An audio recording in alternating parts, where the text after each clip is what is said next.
sponsors or the people who paid these 5 who are already in the cells.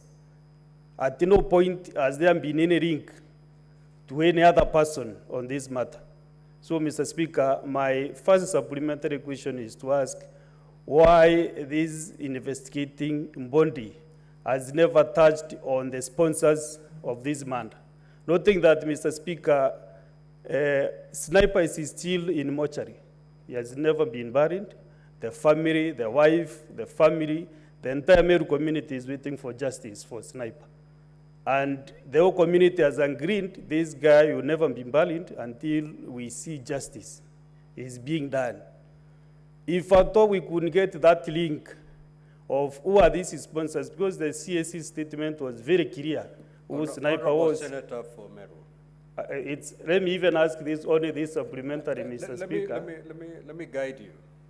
I'm not going to gag you. Let me guide you. Honorable Senator for Meru, you are expressing an opinion. And if you look at Standing Order 51B, which gives you the parameters of a question, it says a question shall not, and it gives many components, and F says seek an expression of an opinion. The opinion you're giving is that there are sponsors behind this homicide. Now, the space you're trying to get into, you may be called upon to substantiate, and I don't think you'll be in a position to do that comfortably. So, as you ask the supplementary question, avoid giving your opinion on this matter. Proceed, Honorable Deputy Speaker. Is then to request the CS for speedy investigations. Whatever bit that is remaining, we request as a Meru community for speedy investigation so that can be concluded. And because he really said that investigations are still ongoing to see whether there are other people involved. So I request that maybe expedites more investigations so that they establish a nexus between this crime and those people that they're saying have not been netted yet. Mr. Speaker, mine is a related question and a request to the CS. Mr. Speaker, you remember yesterday on the floor of this House, I brought the matter of the 7 Kenyans from Kitui who were murdered in a terror attack in Mandera on the 29th of April. The bodies of those Kenyans are lying at City Mortuary, and we have 4 of them admitted at Kenyatta National Hospital. It's a live matter, Mr. Speaker. Maybe the CS may not have the fine details of each of these cases, but just to extract a comment from him on the request that the families are making for reprieve with help in the treatment of those in hospital, the footing of the medical bills, in the making of the arrangements for burial expenses, and body reconstruction for those who are blown up to pieces by the blast. All of them, Mr. Speaker, and I mentioned yesterday, they are neighbors of the CS. Of course, he is a national government official. They all come from Mwingi West and Mwingi Central constituencies, 7 of them. Can the CS make an undertaking that he will facilitate the taking care of the bills for those people that have been blasted in that bomb? I thank you, Mr. Speaker. Now, Honorable Wamboa, that is not a supplementary question. That is a substantive question. And therefore, Honorable CS, if you're in a position to respond to it, you may proceed. If you're not, you don't have to, because it is not a supplementary question as defined by our standing orders. Honorable CS. Mr. Speaker, sir, we have a long tradition in this country for governments not just this particular administration, all governments, all administrations to support Kenyans in distress. And therefore, although the Senator for Kitui has ambushed me, invoking neighborhood and other true facts, Mr. Speaker, I want to assure the Senator for Kitui, my brother Senator Wambua, that the government will lend a hand of support to our brothers and who are affected by that attack, that unfortunate attack in Mandera on 29th of April, and the Senator is encouraged to get in touch with me this afternoon so that we can avail what government is able to do to support all the affected families. Senator Mutinda Tabitha. Now, a supplementary question must relate to the primary question.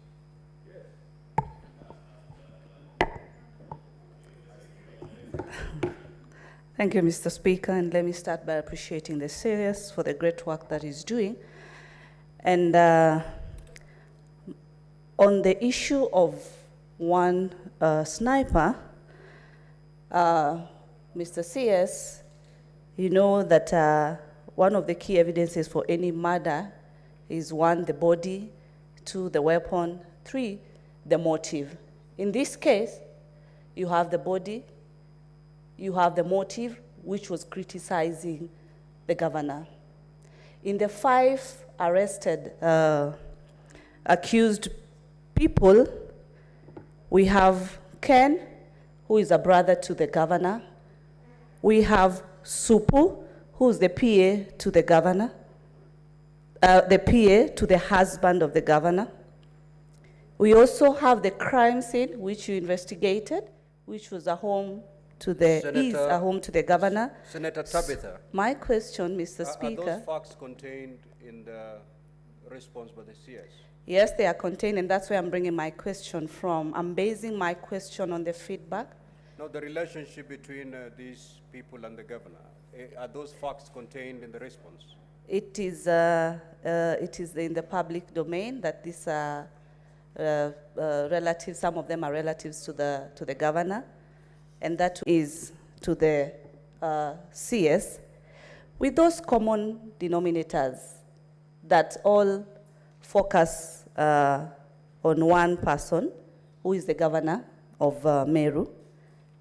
Do you, in your view, are you seeing any connectivity of this killing by the said person? Was there any financing by the governor to these people? Because the call, as you indicated, was that the need of the call from Supu was to discuss on how the late sniper would stop criticizing the governor. And lastly, the cost of the mortuary that are still accruing each and every day simply because the family has not been able to give a decent send-off to their loved one.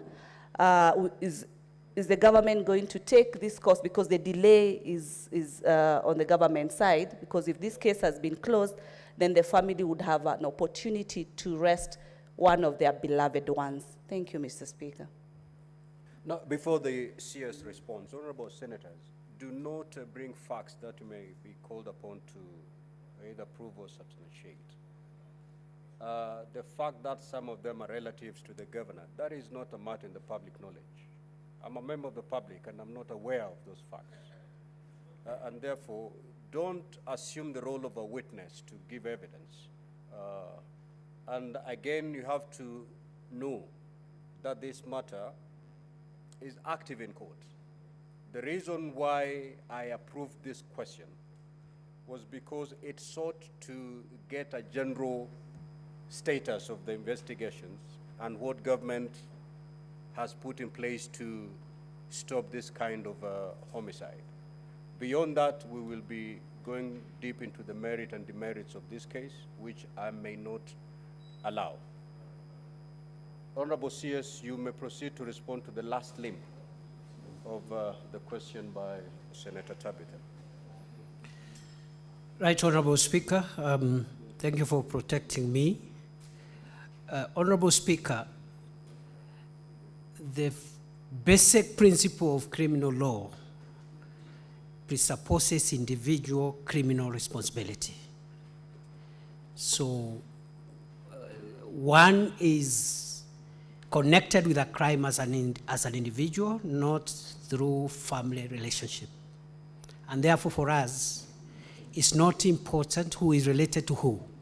What is important to the investigators is whoever participated in any way, directly, indirectly, or by being an accessory after the fact, an aider or abettor of the crime will be brought to book.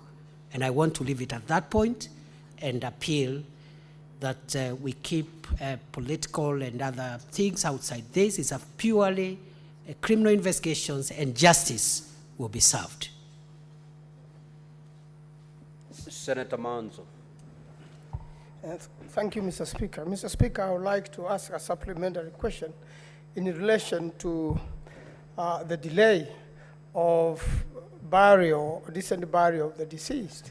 Mr. Speaker, could the CS explain or indicate whether, as a government, bearing in mind that a murder trial can last for many years, is there a way, as a Minister of Interior, who we know is a studious minister with a clear mind as to what he's doing, and this matter being a family matter, is there a way his office can talk to the family so that now that some ground has been covered and some people have been charged, that they could now lay to rest the deceased, bearing in mind that if we allow the state to be as it is, it could even be for 10 years, if they're waiting for somebody to be convicted so that they may rest the deceased, it could be a long. Is there anything you can do as a ministry, as an office, to convince the family to lay to rest the deceased? I thank you, Mr. Speaker.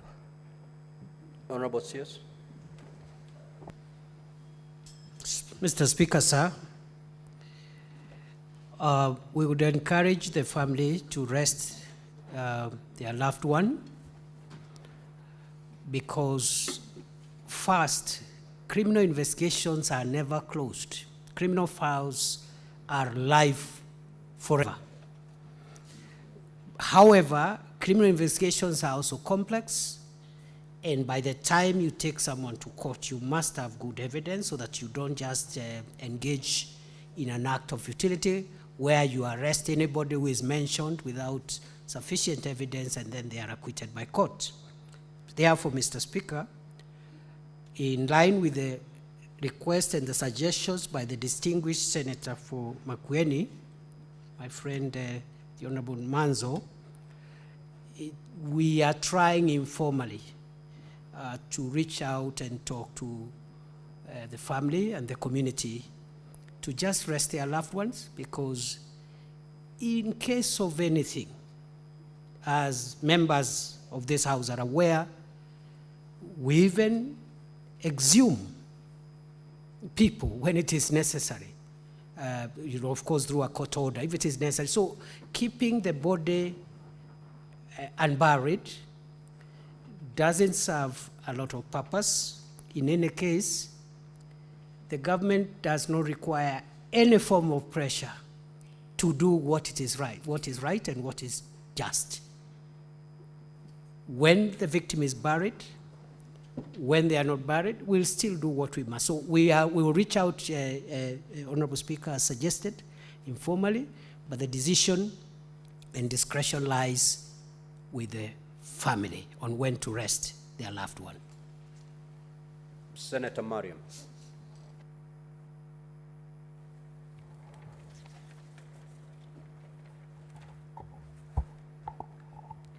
Thank you, Mr. Speaker, for giving me this opportunity. Mr. Speaker, I wanted to ask the CS on the matter of Al-Shabaab. No, I'm afraid, Honorable Senator, that I will not allow you to go that route, because under standing orders, the only thing you can do is to ask a supplementary question.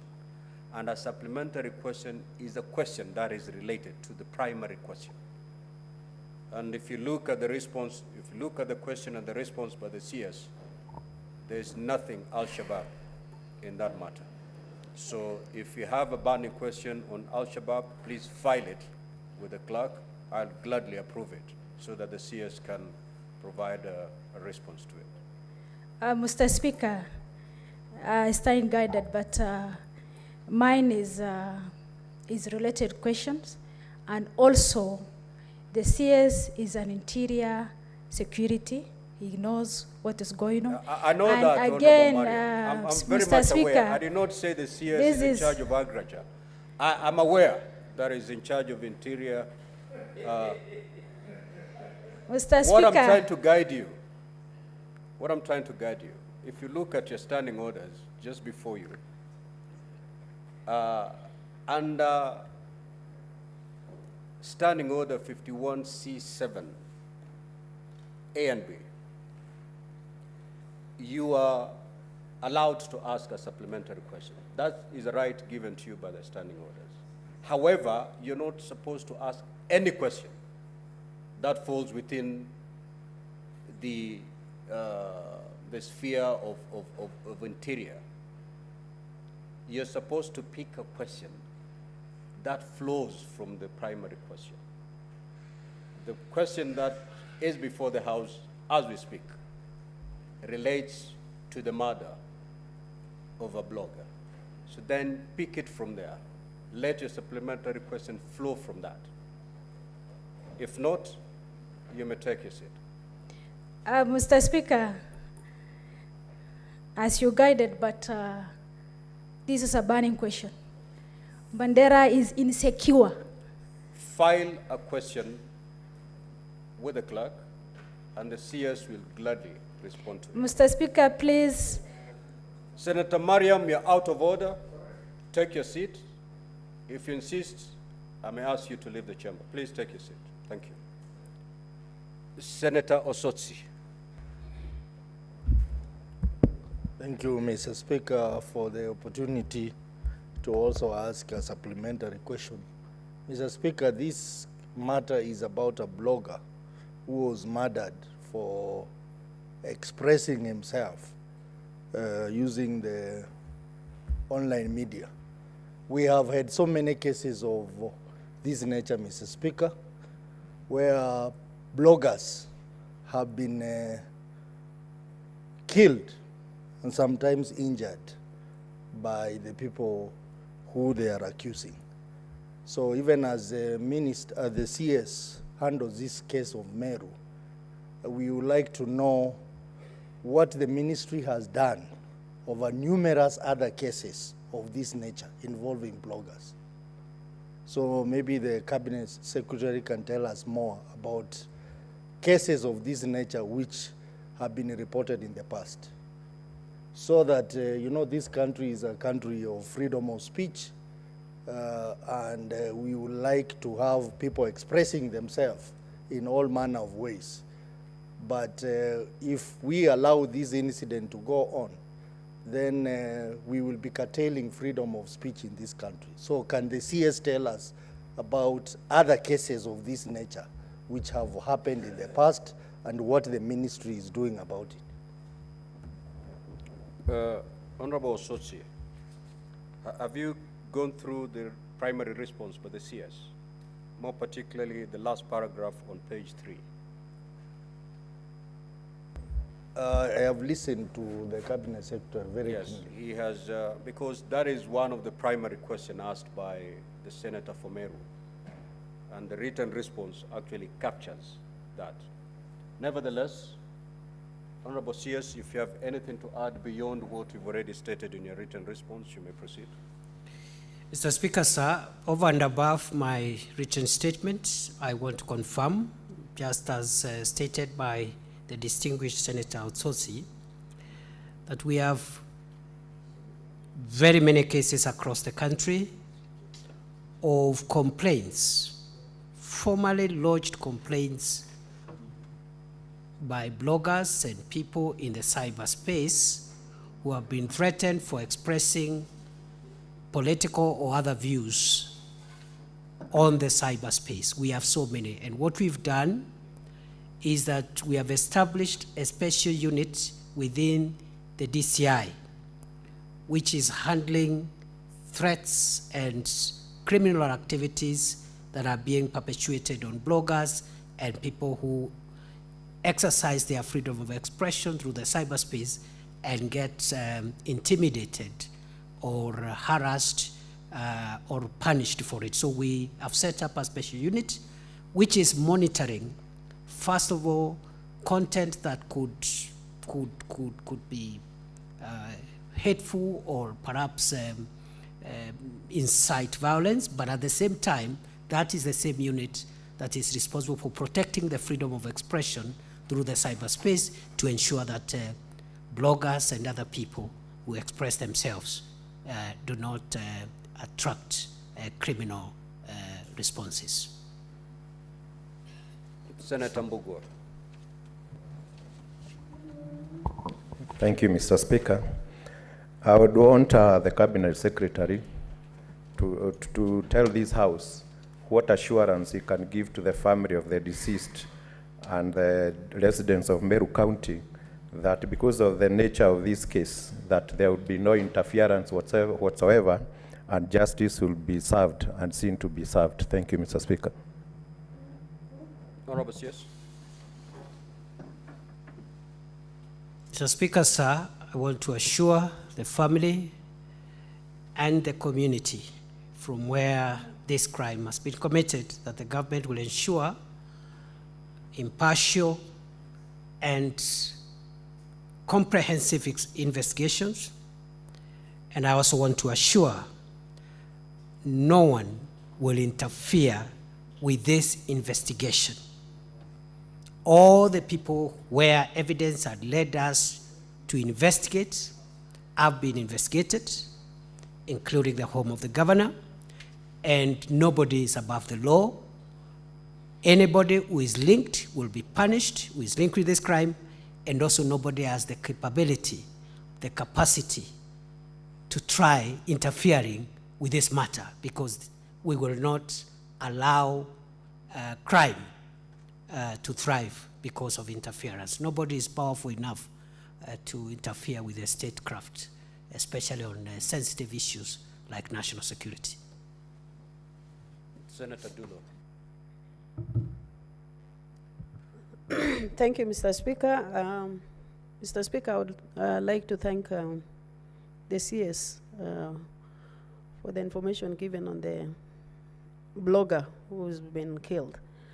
In line with the same, Mr. Speaker, I know there is so much threat on the ground, more specifically to the bloggers, and I'm sure the CS is aware sometimes security agencies are also used by those who are in power to silence those bloggers.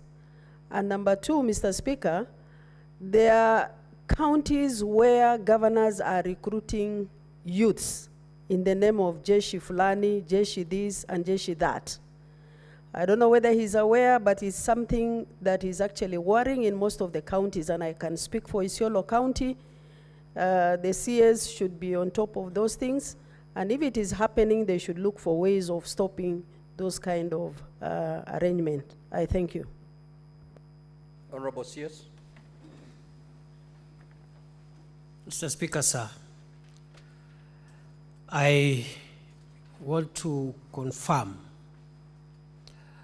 that this cyberspace is being used, first of all, for freedom of expression, which is very good, but also, as I've just intimated a while ago, it is being used to incite violence and go overboard, even in some of that expression. So that is the one side of the story. The other side of the story, Mr. Speaker, sir, is that there are people who may want to use security officials to try and suppress opinion and harass people who express alternative political opinions. We are aware. And I want to confirm what the distinguished senator for Isiolo County has said, that we have active investigations as we speak in 19 counties of leaders and other influencers who have organized teams of online people to harass, intimidate, incite violence using the cyberspace. I want to assure the nation that the idea of setting up criminal gangs and groups, either to physically attack people for political or other reason, the idea of organizing groups of criminals to attack opponents and people of a divergent opinion online and propagate violence, we have to deal with that problem before it goes overboard. And therefore, in 19 counties, we are actively investigating groups of both physical and online gangs that are propagating violence in the name of freedom of expression.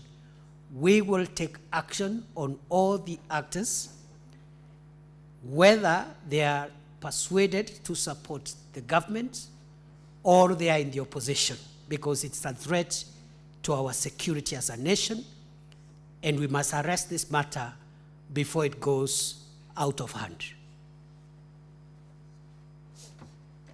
Now, honorable senators, we will now proceed to question number 001 by the Senator for Kisumu, Professor Tom Ojenda. You may now proceed to ask your question. Thank you, Mr. Speaker. I will proceed to ask question number 001. Could the Cabinet Secretary provide a status update on investigations into the intercommunal clashes that occurred in Sondu town in Kisumu County, which lies on the border region of Kericho and Kisumu counties during the demonstrations in June and July 2023? 2, what progress has the government made in the disarmament of armed groups in the town? And C, what measures has the government put in place to provide peaceful coexistence and prevent a recurrence of intercommunal clashes in the town? Thank you, Mr. Speaker. Honorable CS. Right, Honorable Speaker, sir. In response to the question number 001 by the Senator for Kisumu County, Professor Tom Ojenda, I state as follows: that the conflict in Sondu area along the Kericho-Kisumu border first has been there for a long time intermittently. But the particular episode that is the subject matter of this statement occurred around June and July 2023, and it was caused by two things. First, a boundary dispute between two sub-counties, Soin Sigoet in Kericho County and Nyakach sub-county in Kisumu County. That town of Sondu, both counties have been claiming are within their respective counties. Secondly, these clashes and violence occurred as or was triggered by revenue collection activities, where both counties, Kericho and Kisumu, wanted to collect revenue, as is in the case with several other neighboring counties across the country. What action has government done? We commenced investigations, but even the immediate action we did to de-escalate the violence was to post the elite general service unit a company or formation to de-escalate the violence and restore law and order. But other than the deployment, Honorable Speaker, we commenced investigations on all the criminals who were responsible for that mayhem, and we opened criminal suits and inquiries in the following cases. Inquest number 3 of 2023, the deceased person, Melzedek Odhiambo. It's pending before court. Inquest number 7/202, Brian Odhiambo Wino, pending under investigations. Number C, inquest number 9 of 202, Nicole Oko, pending under investigations. Number 4, inquest number 9/202, David Otieno, pending under investigations. Inquest number 9 of 203, Colin Sauma, pending under investigations. And inquest number 5 of 202, an arson case, which has also been subject to the inquiry. Further, inquiry case number 10 of 2023, Charles Auma, is pending before the ODPP for directions to prosecute. Right Honorable Speaker, sir, we believe that there are no armed groups in Sondu town. What we believe there is are groups and gangs of youths from both sides, the Kericho side and the Kisumu side, who arm themselves with bows and arrows from time to time. And what we have done to make sure that these gangs do not regroup is we have issued a security directive against bearing of arms on both sides. No one is supposed to carry arms. Even as I've said, we have deployed a very, very effective GSU contingent, which has been patrolling that area for close to a year now with a lot of success. Right Honorable Speaker, these are the measures that the government has taken to promote peaceful coexistence in the Sondu town area. First, the deployment of the elite GSU squad, which is already stationed in the area. The officers are conducting a 24-hour patrol within the affected areas. Secondly, we changed the deployment. We did transfers of all police officers from both sides who had served there for a long time, because the evidence was pointing to some of them having been compromised and having been conflicted with the local issues in that area.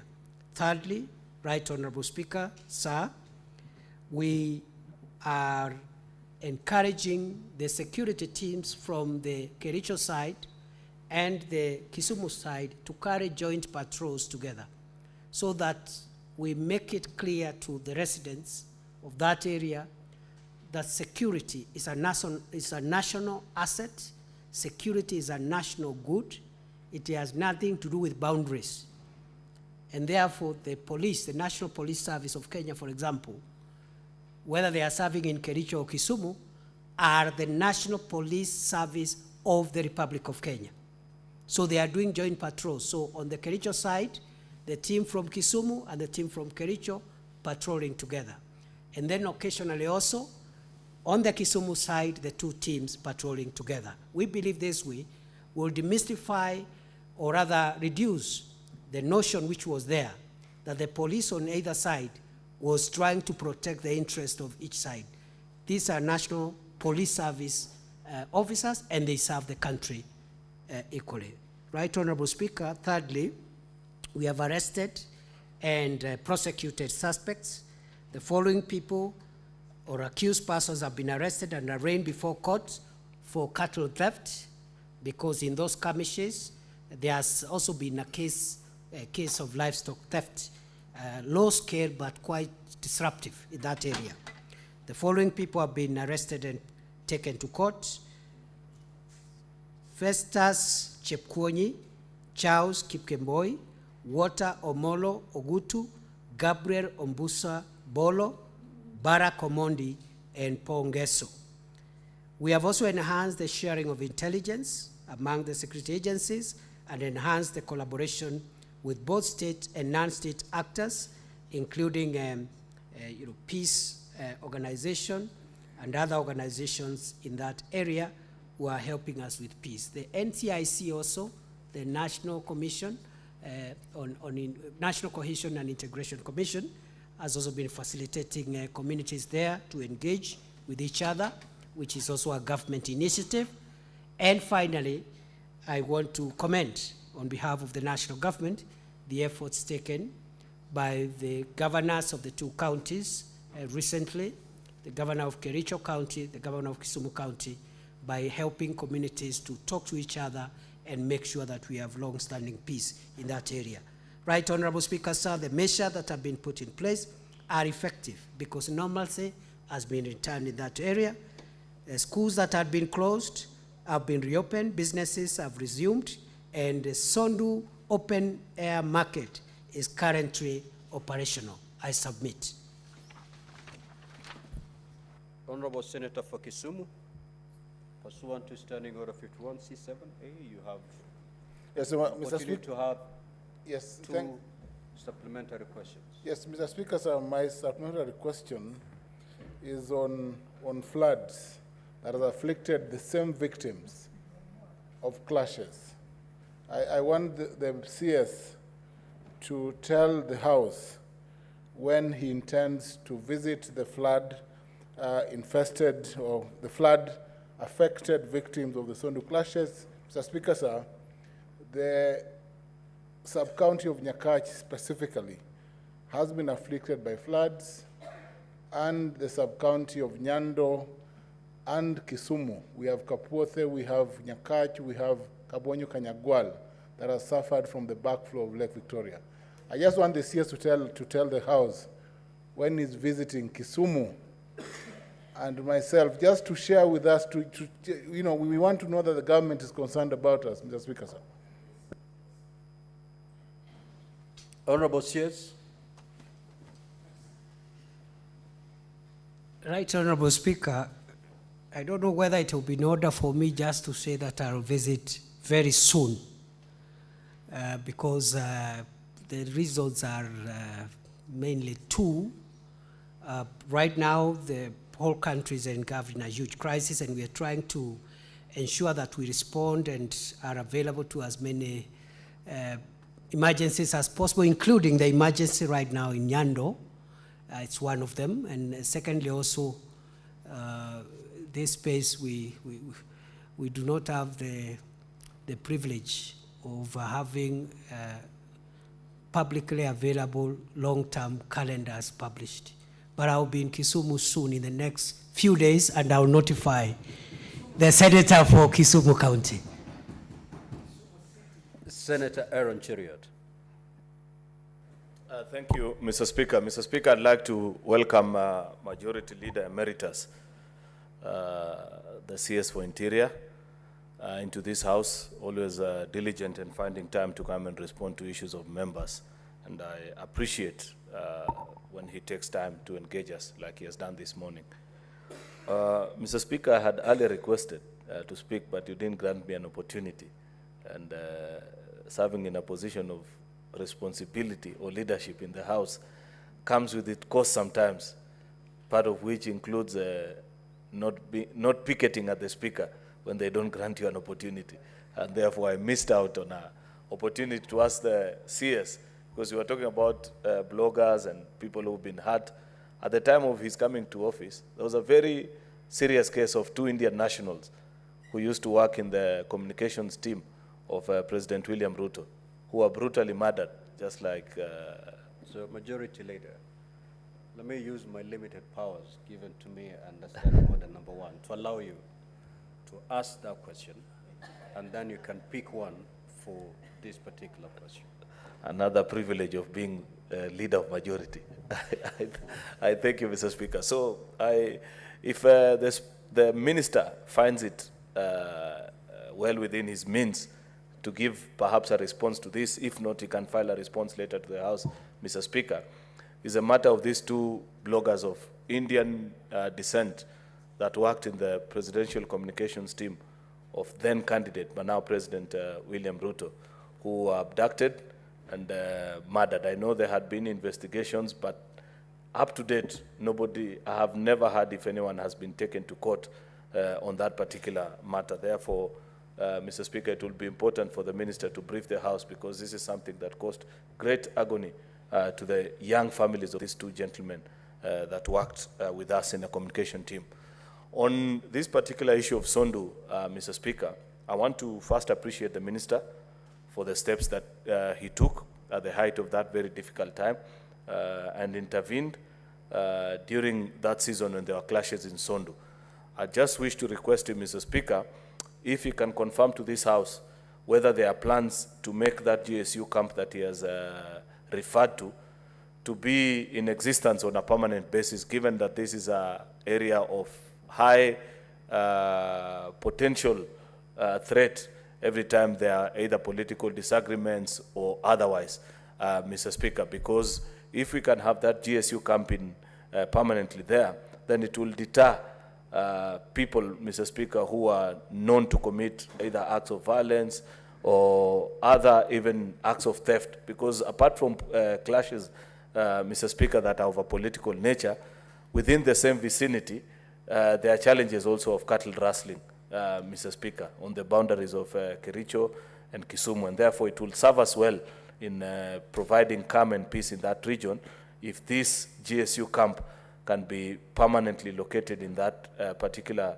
location. Finally, Mr. Speaker, is to request the Cabinet Secretary to now go the full hog.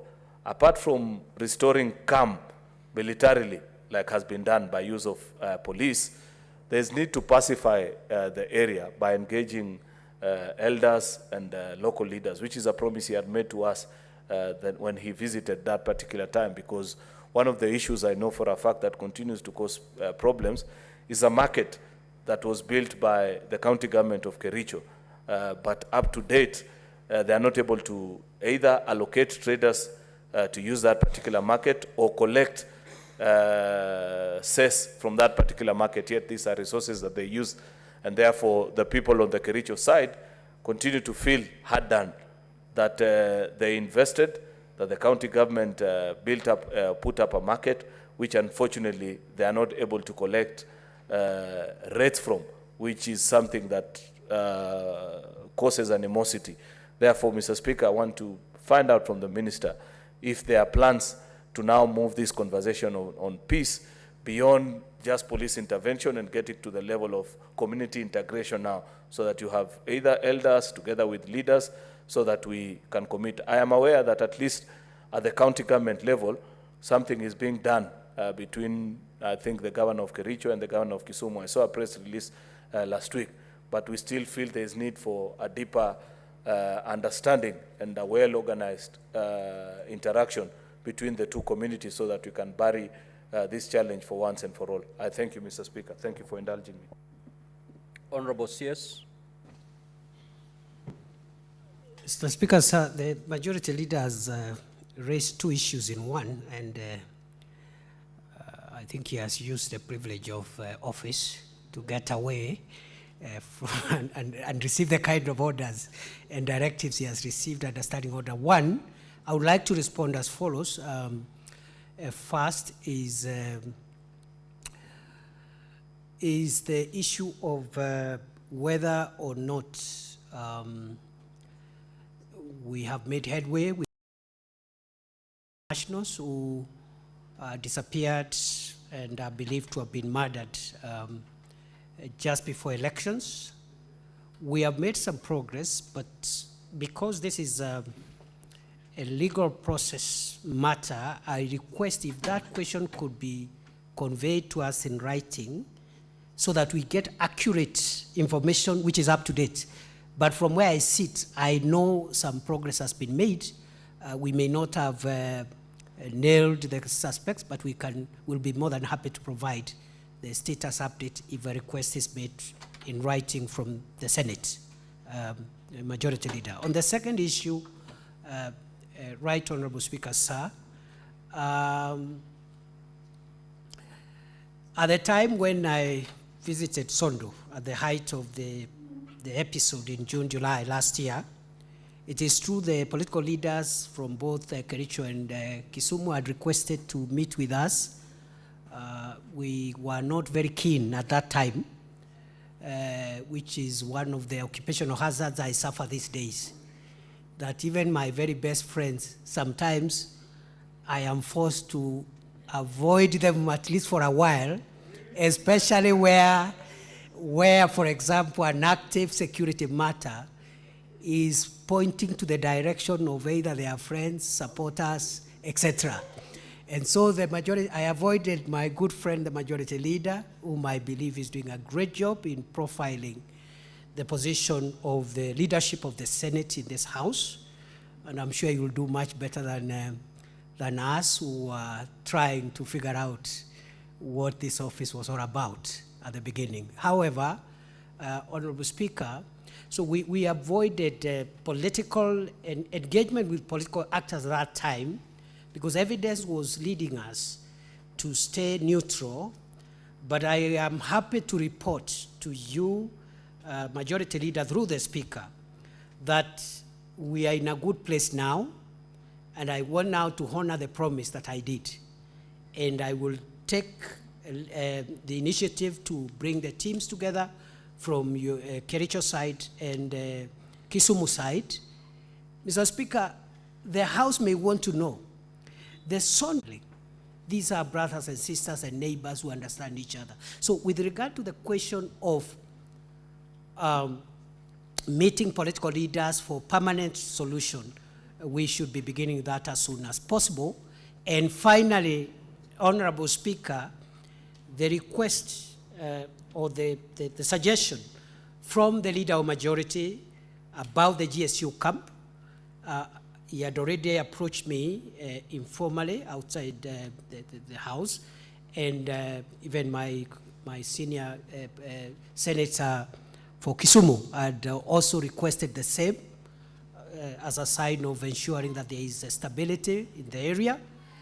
We will make that camp at Sondo permanent, and we will increase its strength because we realized that's a matter where presence of law enforcement can 99% resolve the matter. Senator Manzo. Thank you, Mr. Speaker. In relation to the same matter, Mr. Speaker, I remember one time it was on this floor, and at that moment it was a blame of a stolen motorbike. Then it has graduated to other factors. I would like to ask the CS, while looking for a permanent solution, have you dealt with the issue of boundaries? Because, Mr. Speaker, we just did a law here which has gone to the National Assembly. What is it going to do in terms of the boundaries of the counties that have been a dispute, and it be one of the factors, there being a market built which by one county, but they cannot collect, any cess or anything out of a dispute, meaning there is still a dispute up to now. What are you doing about disputed boundaries which cause a similar problem and is likely to cause similar problem in other parts of the country, like in the case of Makueni and Taita Taveta? I thank you, Mr. Speaker. Honorable CS.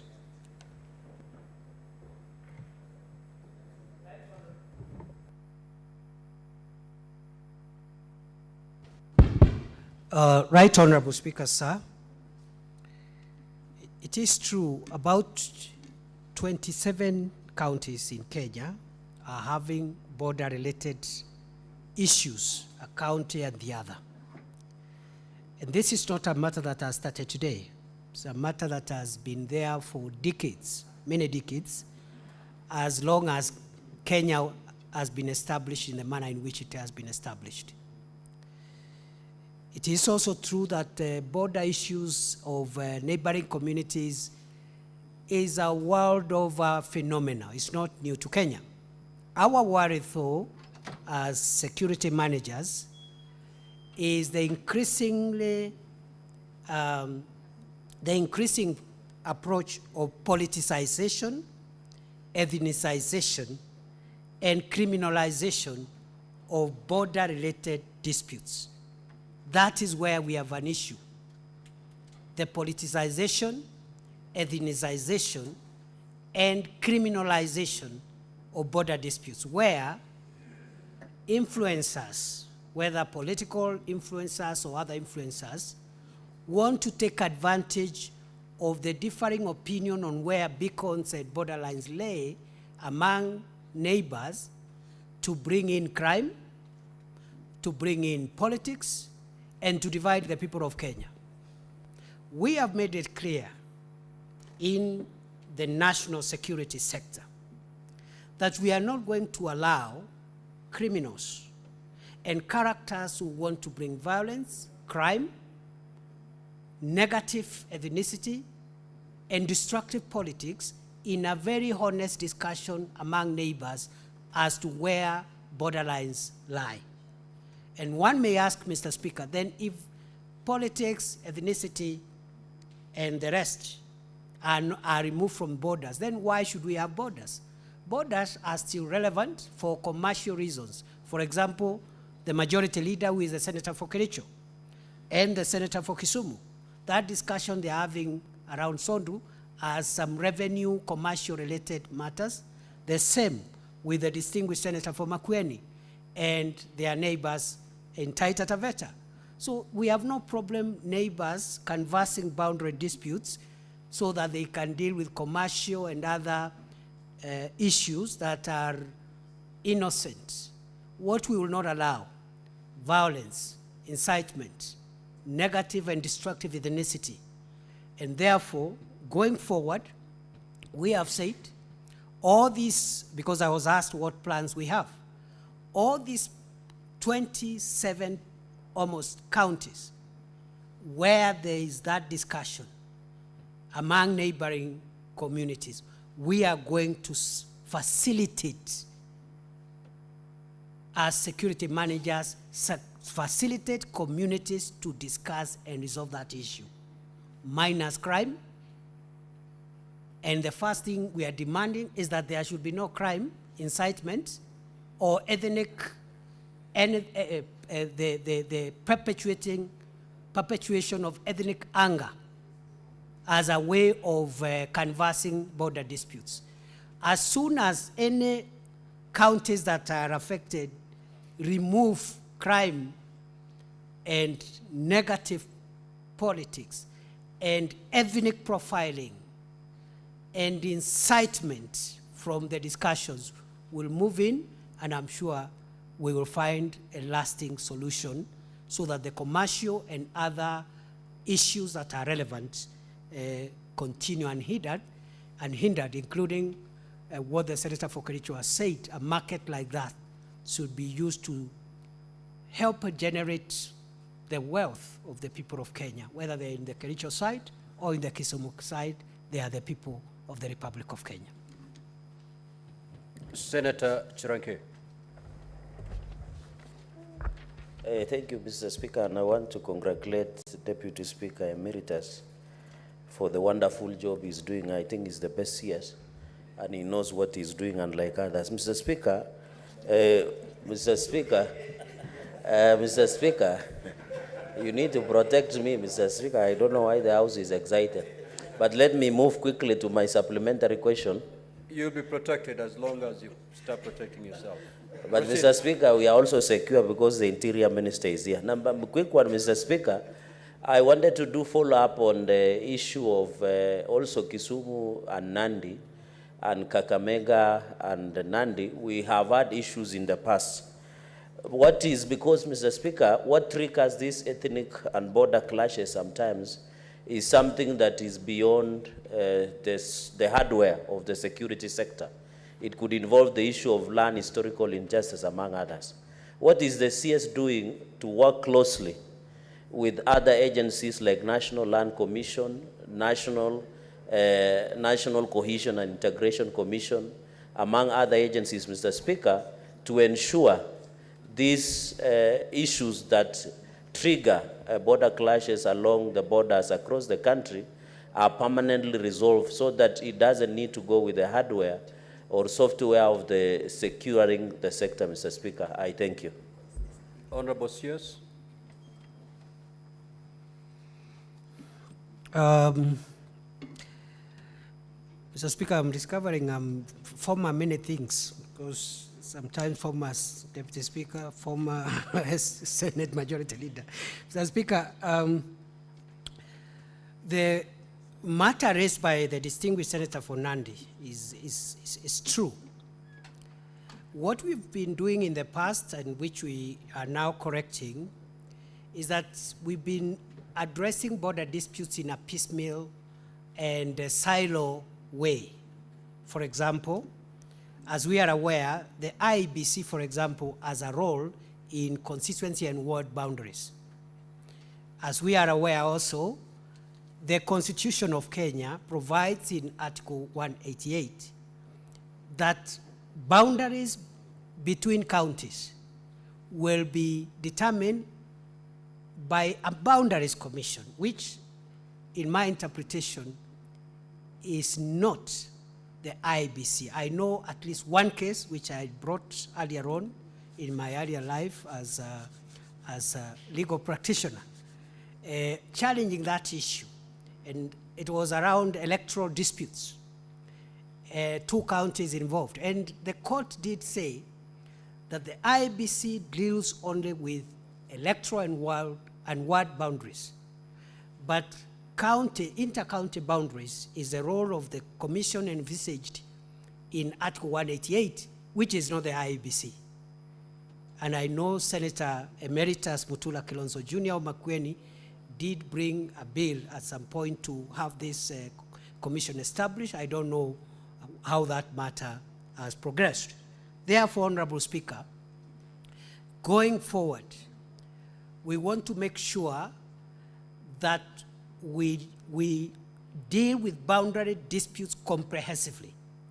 And since boundaries are emotive, they can lead to a breach of public order, we have determined through our teams, the county security teams across the country, and us in Nairobi, we are going to address each of the cases involved in a multi-agency manner, security-led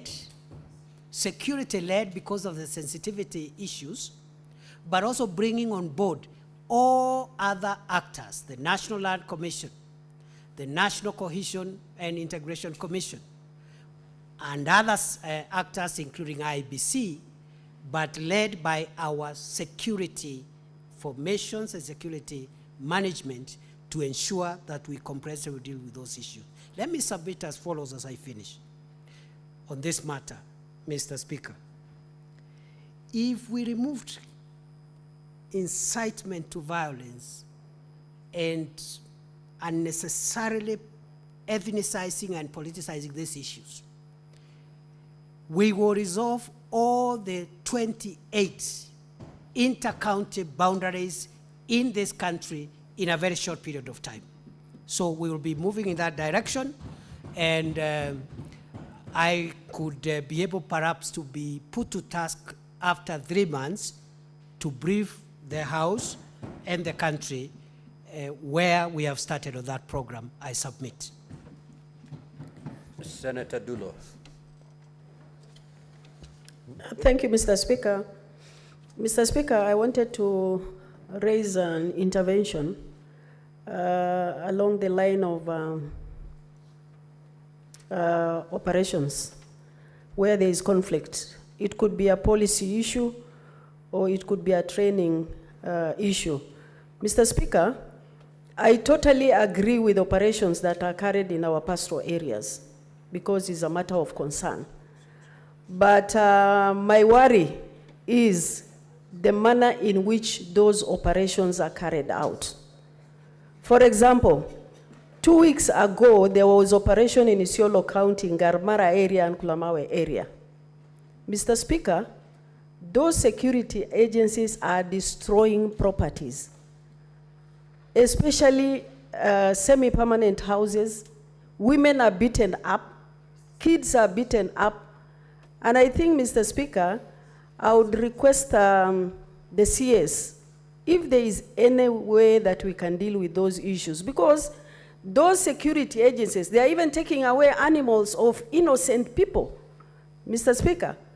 So, CS, I'm sure you have very good experienced officers in your ministry who can be able to advise, or even take them for in-service training, where they should be told, carry out operation in a humane manner. Because we are actually contributing harambes to build houses for those people whose properties or whose houses were destroyed.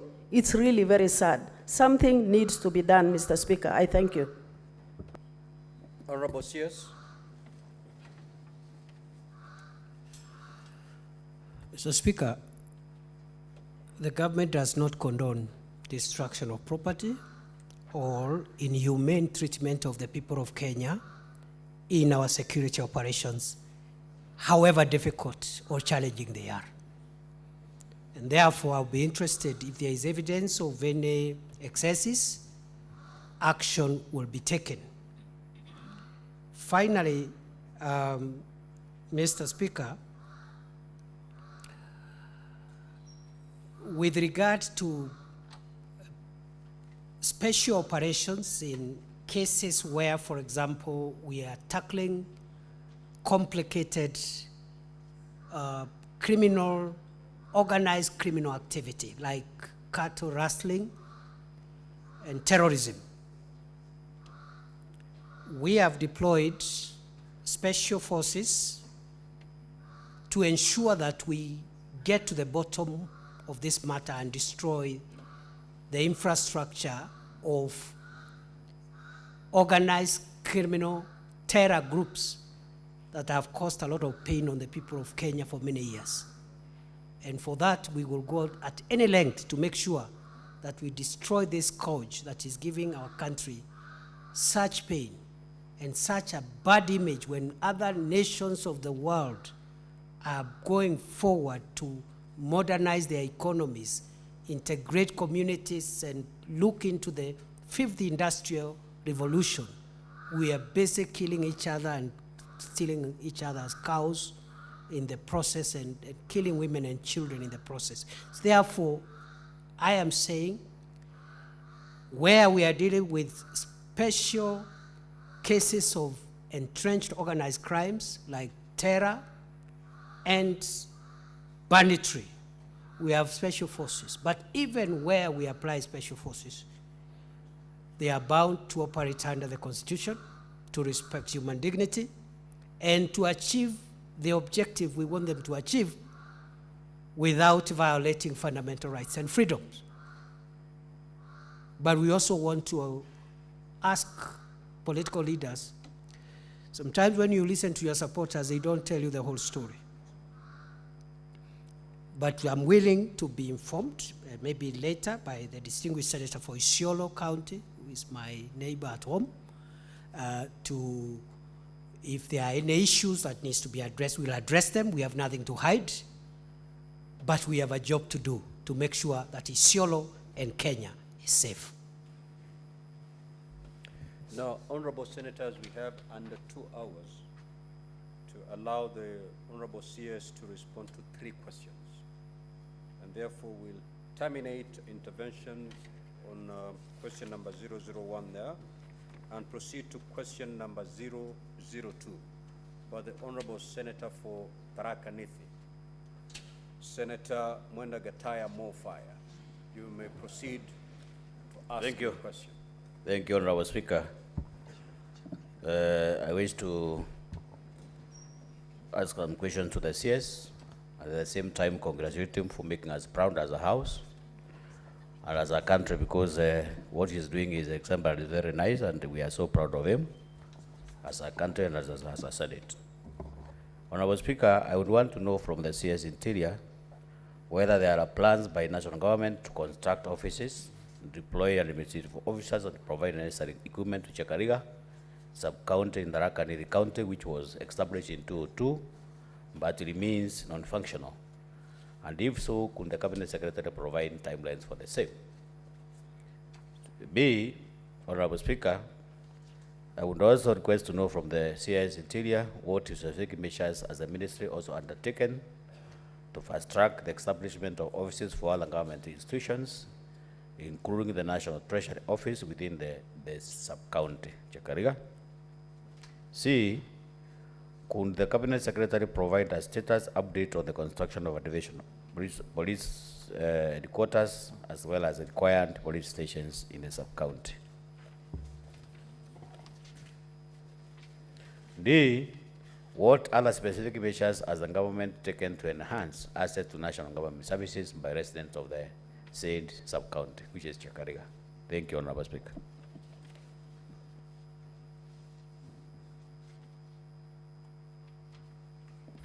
Go ahead, Mr. CS.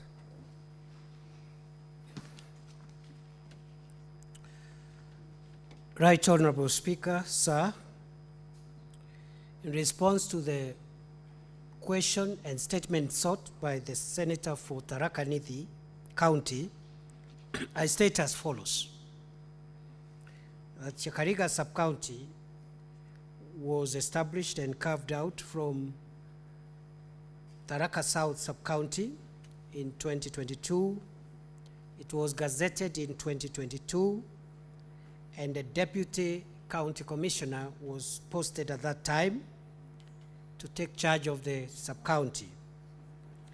The sub-county at the moment is functional and operational, but there are some staff who are yet to be posted, and we are working with other ministries who have not posted their, who have not deployed staff to do so in the soonest time possible.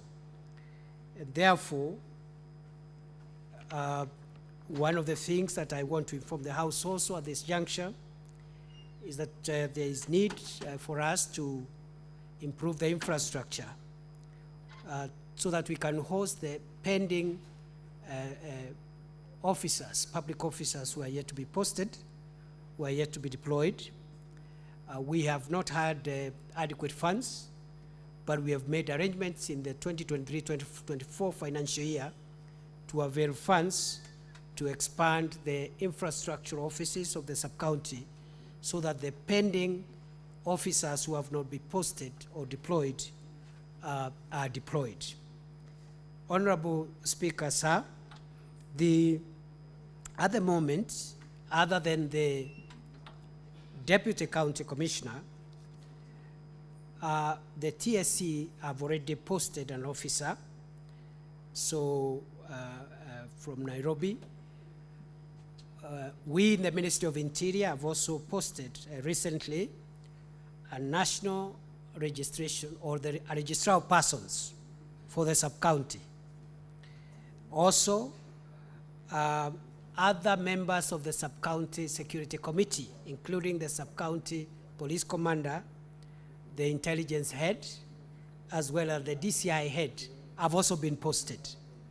So the sub-county is operational, but there are departments of the national government that are yet to post. We are working with them to deploy, but also on our part as the Ministry of Interior, we have factored in the 2023-2024 budget monies to build or enlarge the infrastructure to provide office space, even as we do so for about 16 other sub-county headquarters that are in a similar situation as Chakariga at the moment. So service delivery is ongoing. Where certain state departments are yet to post or deploy officers, the officers from the mother sub-county, which is Tharaka South, continue to serve the new sub-county, and that is the case all over the country. The new sub-counties have a gradual separation with their mother sub-counties, and we will do whatever it takes to expedite that process. Before I sit down, Right Honorable Speaker, it is good manners as a public officer to declare that this question is about a sub-county from a county where I come from, and it is good manners to say so. But because I have an obligation before the House, that is the position on this matter. Thank you, CS. Senator Mofai, do you have a supplementary question? Honorable Speaker, I only want to agree with the CS Interior that what he has stated is true. We have seen some senior officers being transferred to Chakaria. We have the TSC, we have the National Registration Officer who is doing very well. And we trust that what he has just said is going to be realized in the next budget, and the Chakaria is going to be operational. I sincerely thank him for that response. I will allow supplementary questions related to the original question. Senator Osotsi. Thank you, Mr. Speaker, and thank you, Cabinet Secretary, for that answer. My supplementary question is... What is your point of order, Senator Kisang? Proceed. My supplementary question is in relation to the new sub-counties which have recently been gazetted by the Cabinet Secretary. Maybe the Cabinet Secretary can tell the House the status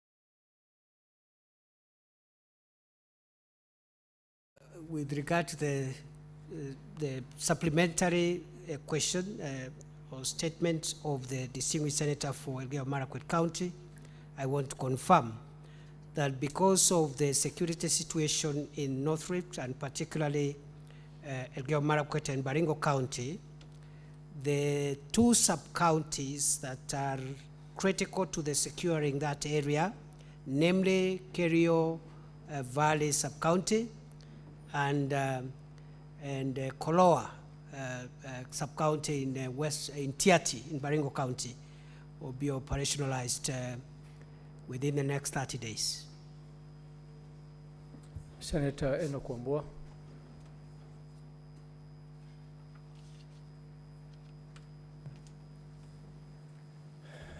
Thank you, Mr. Speaker. I believe this is not going to be another ambush to the CS. But my question is in relation to a matter that the CS knows very well, the matter of the Tharaka-Thagishu sub-county. I say he knows it very well because, Mr. Speaker, the CS was part and parcel of the push to get that sub-county, and it has been operationalized. It has been given a sub-county code. But, Mr. Speaker, the people of Tharaka-Thagishu continue to suffer as though they don't have a sub-county. I say this because in the last recruitment for KDF, they were denied an opportunity to carry out their own recruitment in their own sub-county, even after they have been issued with a sub-county code.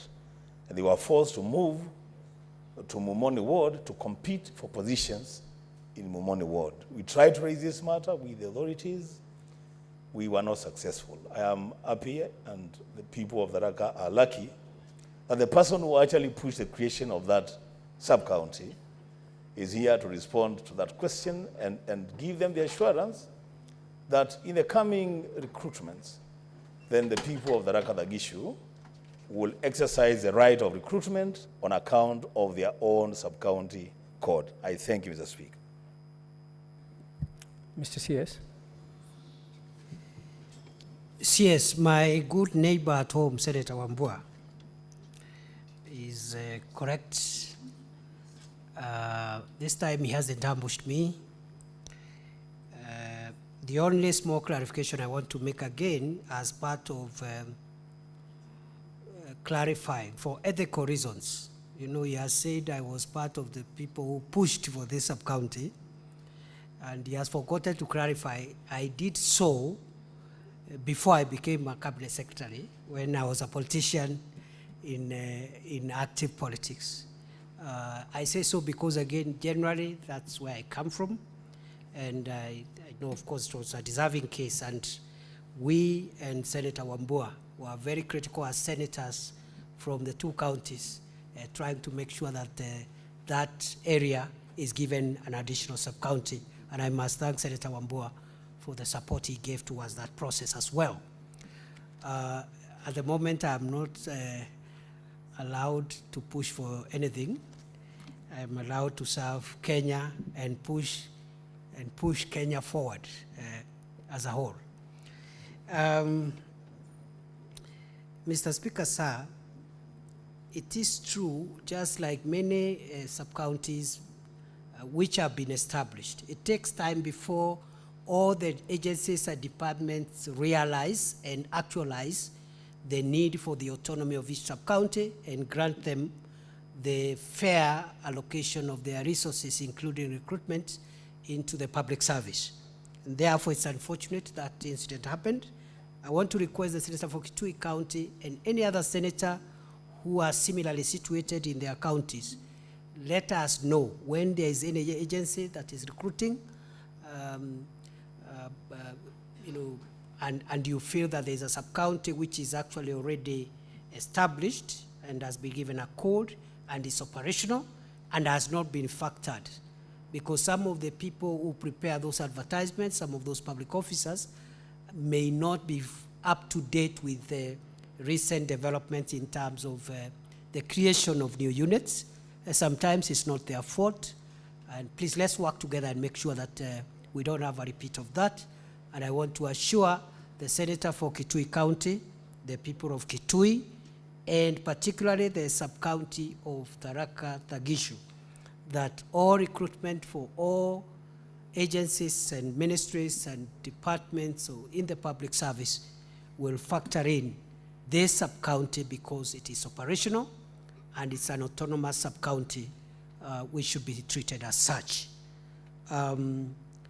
The president did visit that sub-county sometimes last year, I think 13th of July or thereabouts, last year, 2023.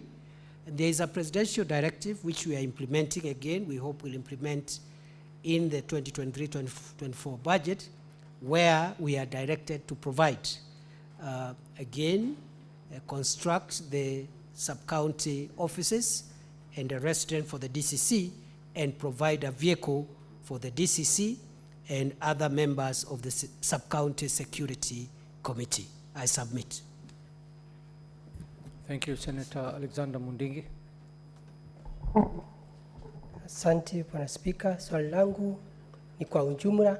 Sijui kama utaniruhusu imbaye upande ya security niweze kuuliza, lakini upande ya security, Bwana Spika. Senator Mundingi, swali lazima ihusiane na ile swali ambayo ilikuwa imeulizwa na Senator Mofaya.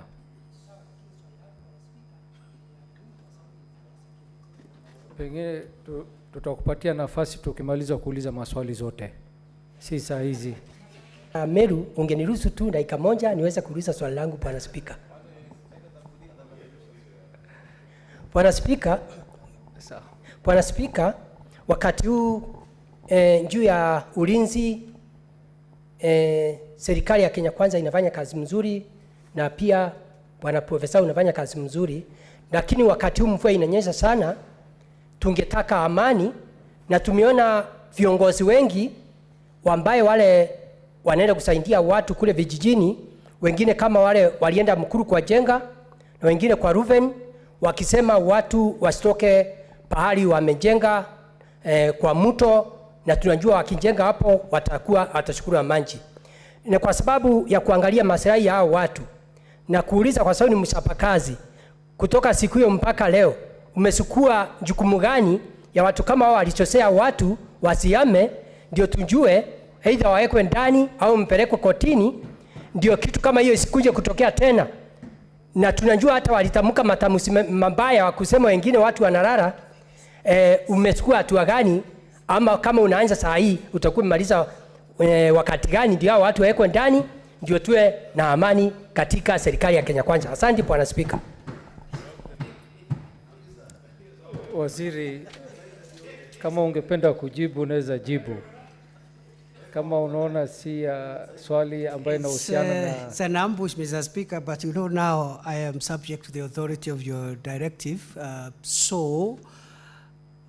Generally, let me submit as follows in response to the matter raised by the distinguished senator for Embu County. We want to encourage the people of Kenya to see the ongoing environmental crisis for what it is and nothing else. Just like all other matters, it's a national crisis. Kenya is paying a huge price for the environmental crisis that we have nothing to do with. It is the pollution and the degradation of the environment, mainly by the big polluters of the world, that is responsible for the devastation we are doing. And today, unfortunately, Mr. Speaker, our country, in our order of national security priorities, the effects of climate change is assuming a very, very crucial and important ranking in those priorities. The people we have lost in the last 1 month in this country are almost 80% of all the people we have lost to terrorism in the last 10 years. That is how serious the climate crisis is. And the rains are not over yet. And therefore, directly to what the Senator for Embu has said, we want to ask leaders, influencers, politicians, and all other people in positions of authority and influence to desist politicizing or even inciting the public, especially when security alerts and security orders have been issued. They are for the public safety. They are not for politics. They are not for other things. And we hope that this is the last time we are going to have people, our people being carried away by raging waters when they are sleeping at home. We have issued directives on recovery of all riparian rivers and other fragile ecosystems. Those are security directives. They are not requests. And any leader who tries to interfere with security operations, we will deal with them the same way we deal with other leaders who threaten our national security. As I have already said, this matter is costing us so much pain, so much death. It's now equivalent to what terrorism, banditry, and other serious crimes are doing to Kenya. The orders that are issued for public safety are mandatory. They are not political. They are not sectarian. They cannot be trivialized by leaders going to inside communities and telling them, stay here until I don't know what happens. Because in the process, you'll endanger the life of a family who will be carried away by the raging floods, and you'll be nowhere to answer when those families are crying. And therefore, I take you, and very soon, in the course of the day, the government will be announcing how we should respond for a long-term basis to confront the climate crisis before it destroys our country. We are already 20% of the GDP, and the resources we have produced have already been taken over by our response expenditure to try and mitigate loss of life and property. I submit. Thank you. Senator George Mbugo. Thank you, Honorable Speaker. I would like the able Cabinet Secretary to tell this House the criteria used by government to create sub-counties and what is the optimal number of sub-counties the country should have. Thank you. Mr. CS.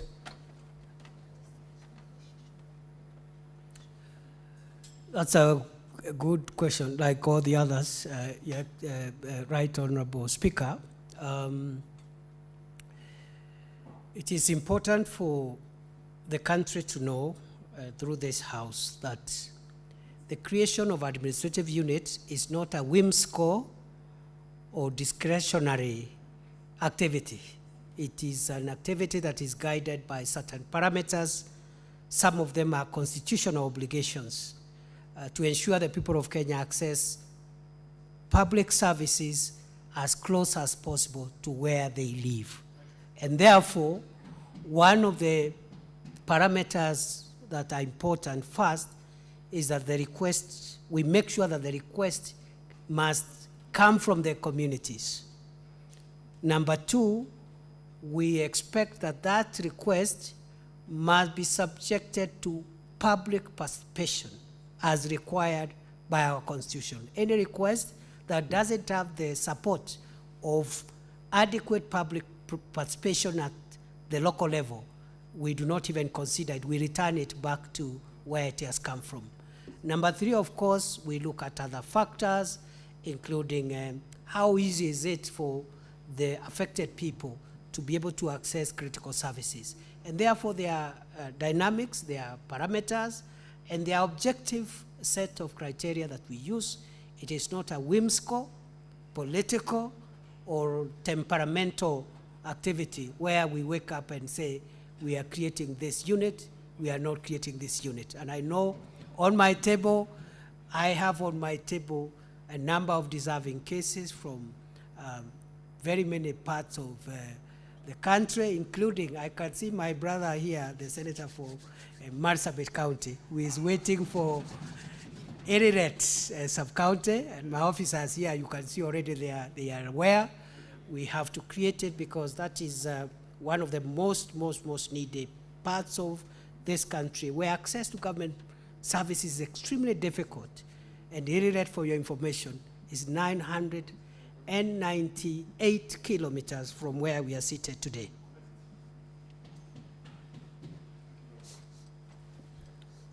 Senator Andrew Mtata. Mr. Speaker, sir, thank you for the opportunity. I would like to ask our Cabinet Secretary for Interior a related question regarding Teso Central. The people of Teso are very grateful when Teso Central was created and headquartered at Amkura. But upon the division of subdivision of Teso South into 2 sub-counties, all the assets that were at Amkura were moved to the new offices of Teso South, and Teso Central was left without any facilities that would enable them to operate. Even the police don't have a patrol vehicle, they don't have, there's no stationery in the offices. Even the DC has nothing. The offices are just bare. So I don't know, Honorable CS, what plans do you have to make sure that Teso Central in Amkura, which the people of Busia are very grateful when you create the Ministry of Interior created, becomes fully functional? Because right now, people are not getting the services they deserve. That's my question, Honorable Speaker. Thank you, sir. Mr. CS. Right, Honorable Speaker, sir. It is true what the distinguished senator for Busia County has said. The Teso area generally is one of the areas where additional administrative units have been already provided and will continue to provide more for the reasons which I stated earlier. It is also true that the creation of Teso Central created an asymmetry in terms of infrastructure between Teso South and now Teso Central.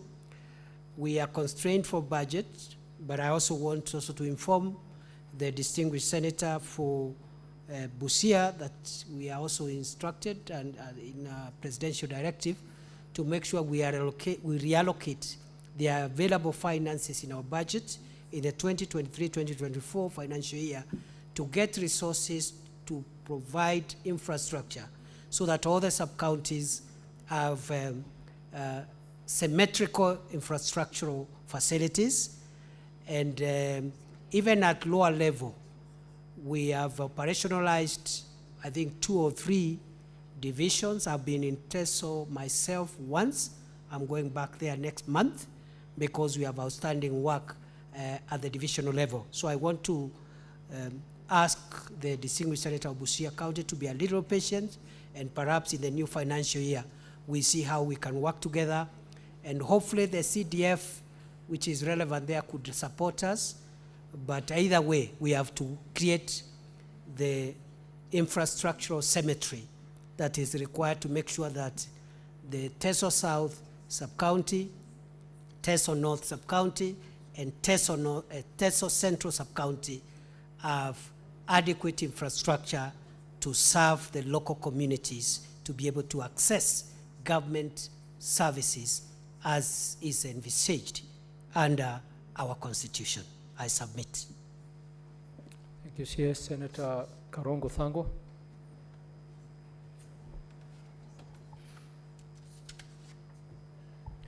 Thank you very much, Mr. Speaker.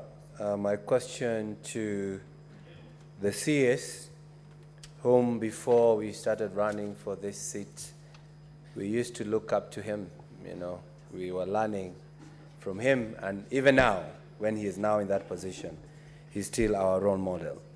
Mr. Speaker, I'm going direct to the question. We all agree as a Senate that police need to be facilitated to execute their mandate. In line with that, out of 15 police divisions in Kiambu County, 5 do not have police vehicles. That is Githongorio CPD, Githurayo CPD, Kiambao CPD, Roiro CPD, and Deya OCPD. They do not have police vehicles. Out of 59 police stations in Kiambu County, 35 do not have police vehicles. My question is to the good CS, when are you likely to facilitate these police officers, and especially at this time when we are fighting floods and insecurity in some areas in Kiambu County? Thank you. Mr. CS. Thank you, Right Honorable Speaker, sir.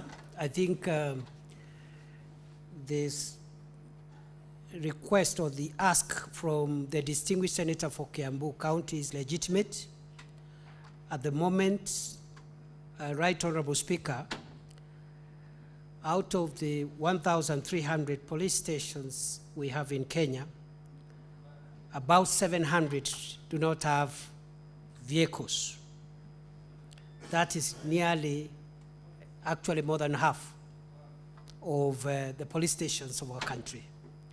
A number of police divisions are also they do not have facilities. And for the last 1 year, we have been engaged as a ministry with the National Treasury so that we can renew and expand the leasing program, which had provided us with space to be able to equip and provide vehicles for our law enforcement officials.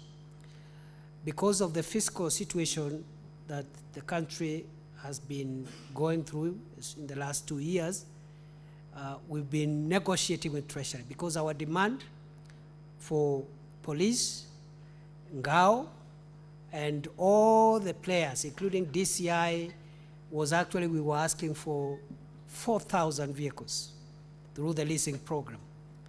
But we've been brought to reality that the economy cannot carry that request. And I think last month, we are almost, the last 1 month, 2 weeks, we are almost agreeing for an allocation of 1,600 vehicles for all our agencies in the Interior Ministry, which we shall allocate to the various agencies prudently and on a need basis, giving priority to the police because they are on the front line of law enforcement and making sure that we have public safety. And therefore, I want to assure the distinguished senator for Kiambu County, who almost got me worried when he said they used to look up to us. And then I almost asked what happened. And then he acquitted himself by saying that we still do. And I still, remain available to support a brilliant young leadership that I see in both houses of parliament. And as I said this, and it's a sincere statement, I think the Senate is, as it should, doing even better than the previous houses, and that's what it should. I have always told the leader of the majority that he's likely consequentially to be the greatest majority leader until he is dethroned by another majority leader who will succeed him later. So he has the title now as the greatest majority leader of the Senate. Having said so, Right Honorable Speaker, I want to assure the Senator for Kiambu we should remain in touch so that when we finalize the contracting of the new leasing equipment, we will give priority to the needs of Kiambu. We may not give you everything, but definitely we will give you more equipment, more vehicles for Kiambu, as we also give to the rest of the country. Thank you, CS, and it's good to know that you've elevated the majority leader to a goat. Yeah. Senator Joseph Kithuku. Thank you very much, Honorable Speaker. Honorable Speaker, I wish to take this opportunity and congratulate Waziri for the good job that he is doing. Honorable Speaker, Lamu has been in the limelight for a very long time for the obvious bad reasons. Mr. Speaker, I want to say that I want to congratulate the Honorable Waziri because of the good job that he has done to Lamu. Lamu is now a very peaceful county, and Waziri, you have done a very good job. And for the since 2014, Waziri, we have had a lot of security problems, but as at now, Waziri, things are doing very well. Now, I wanted to ask Waziri two questions. Senator of Lamu, you can only ask one question. That is okay. I stand guided, Honorable Speaker. Honorable Speaker, we have a sub-county in Lamu that was gazetted a while ago. That is Lamu West sub-county that is supposed to be constructed at Mpeketoni, being its headquarter, Honorable Speaker. I wanted to know from Waziri, what is the government preparing, or what is the government intending to do to see to it that that sub-county headquarter is constructed.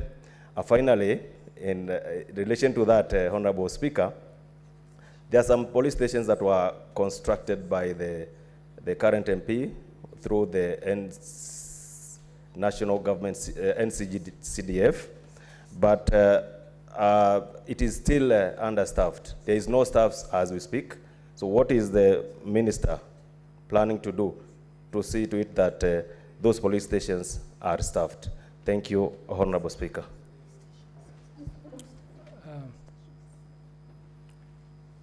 I see a lot of interest in this question, and I'm not sure if we're going to have enough time to take the other two questions that are remaining. So I would want to ask senators to be very brief, and probably we'll take 3 questions so that the CS can answer 3 questions at the same time, so that we can proceed much faster. Senator Steve Lelegwe.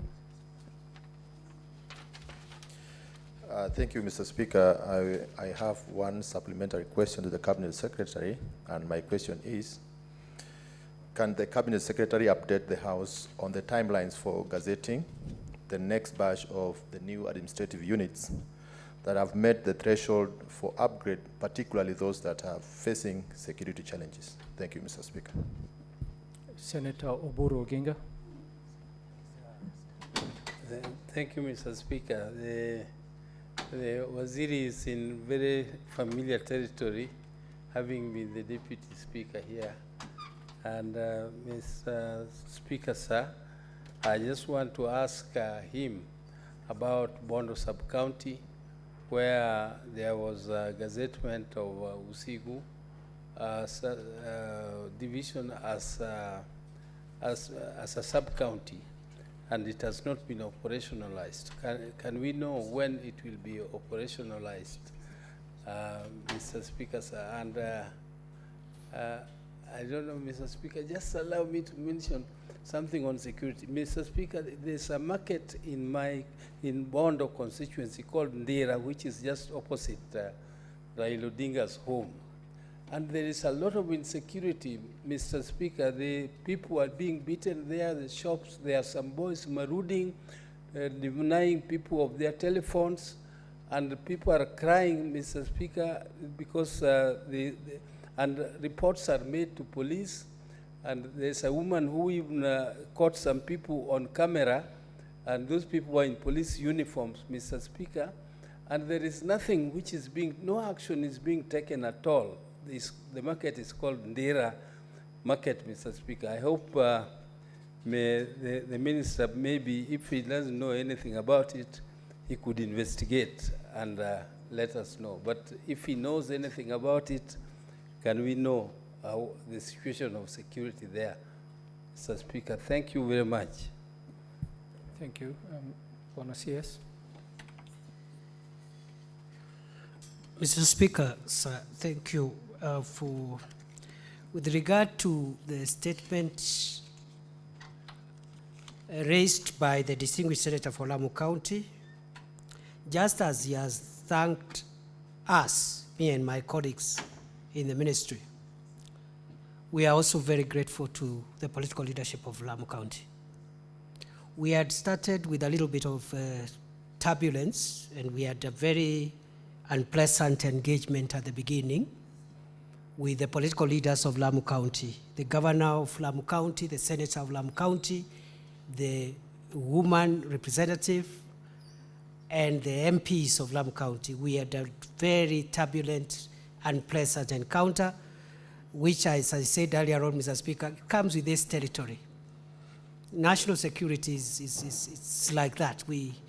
National security and politics are not 100% symmetrical. There are rough patches along the way.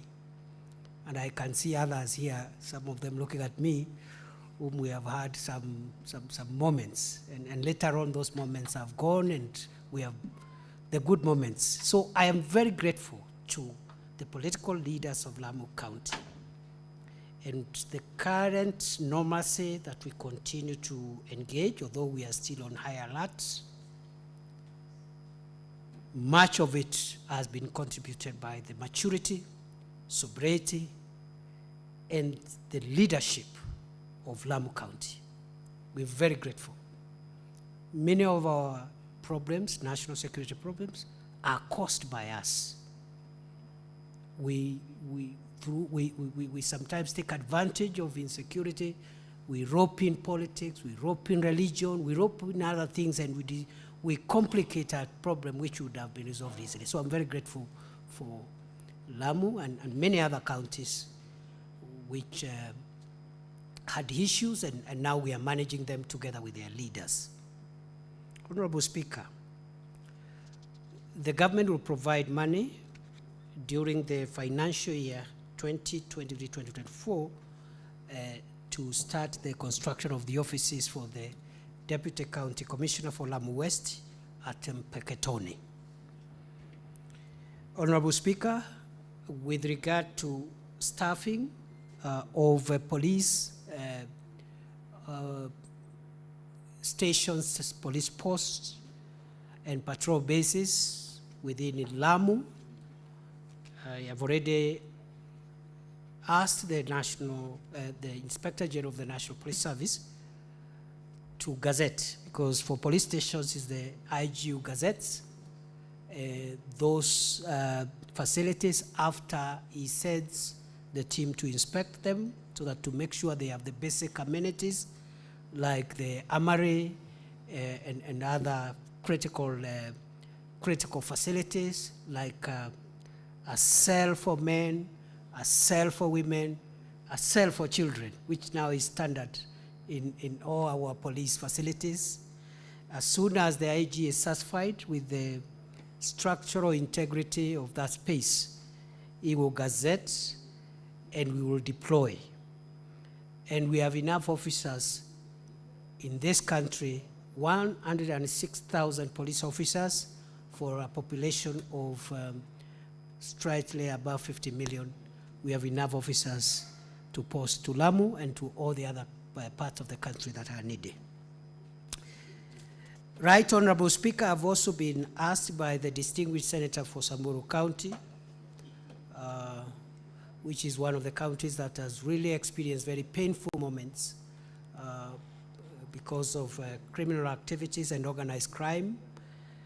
I want to respond by saying that yes, there is the process of establishing an additional sub-county and other administrative units in that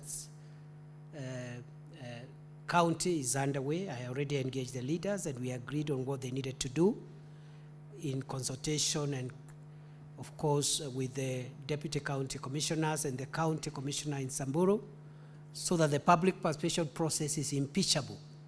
Once we conclude and gazette, we are not taken to court over headquarters, over this and that, and the other issues. In any case, the Constitution demands that public participation must be carried out by any public official or any institution that is making a decision.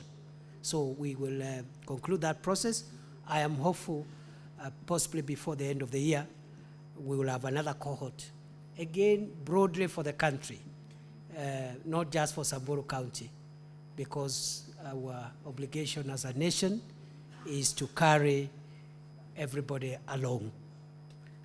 Finally, my senior, the senator for Siaya County, I think Senator Oburu Odinga, has raised two issues. The first one, he has asked about Usigu County, which is supposed to create an additional sub-county within Bondo, the larger Bondo sub-county, and which, by the way, Bondo is one of the largest sub-counties we have in the country in terms of population, and very deserving case. I had scheduled to go and operationalize Usigu sub-county last month when I was doing countrywide tours of various counties for security duties. But I think the member of parliament was away and there was a logistical issue, and I said it's good for all the parties to consult and we will reschedule a date for the operationalization of Usigu anytime that all the parties are ready. You know, normally operationalization of a sub-county is a public event. We like involving all stakeholders, unlike our other security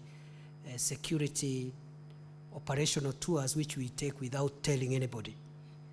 And we've been bashed by very many of our friends who say, how can you come to here or there without telling me? And over time, I think they have agreed with us. Sometimes when it's an operational trip, we are not in a position, first of all, to tell anybody, leave alone the elected leader, even for our own safety. And number two, it is not possible, some of the things we do, to have the public with us. But whenever we have an event as security managers that is a community event like operationalizing a sub-county, we make sure we inform everyone and members of the public come so that we are all together.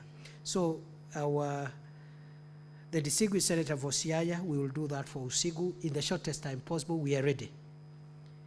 And the budget has already been aligned to reflect that. Finally, this DIRA issue, I think I have seen one of the reports from my daily security briefs. Every morning we have daily briefs and threat assessment. And I think that general area and also parts of Vihiga and the boundary between Kakamega and Siaya again, there's a lot of criminal groups who are perpetuating violent crime, stock theft, in a most peculiar manner, because there's still one cow, but so many, you know, if you add the cows stolen in that area, within a week, you'll find that actually it's like 150. But each cow was stolen separately. So, and we're asking ourselves, what is the difference between this and what is happening in North Rift? Because in the North Rift, there will be one raid of 100 cows. Here, it is many raids, but in installments, but the total is the same. So we are taking action, Senator Oburu, and the issue of youths who are organized to commit crime, either by themselves or by other people, is of concern to us, because if we don't tame that tide, many countries who have gone that route have found it impossible to reverse it. And even among political leaders, please, those of us who are festering groups of people who are using violence to perpetuate whatever outcomes, you are endangering our national security. Stop it. It will be very brutal. And I want to say this, you've seen last week, Mr. Speaker, with your permission, you've seen last week what happened in Kisii. And this goes across the board. Politicians from the Kenya Kwanza group, politicians from Azimio group, and it's localized there. And each people, you know, with young people there, terrorizing others, disrupting meetings, groupings like those, over a long time, if they fester for a long time, because we have many of those in Busia, in many, many places I don't have time to enumerate. They mutate, then they assume a life of their own. They even overturn their sponsors and become their own institutional arrangements.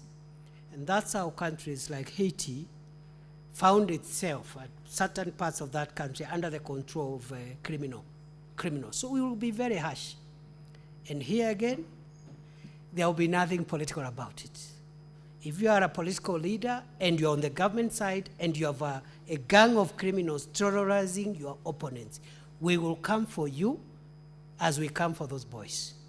If you are on the opposition also, and you have a group of youngsters whom you have given money and drugs and alcohol to terrorize your opponents, even within the opposition, we'll also come for you, and you will not tell us, you will not invoke the usual sentiments that we are being fought because we are in the opposition.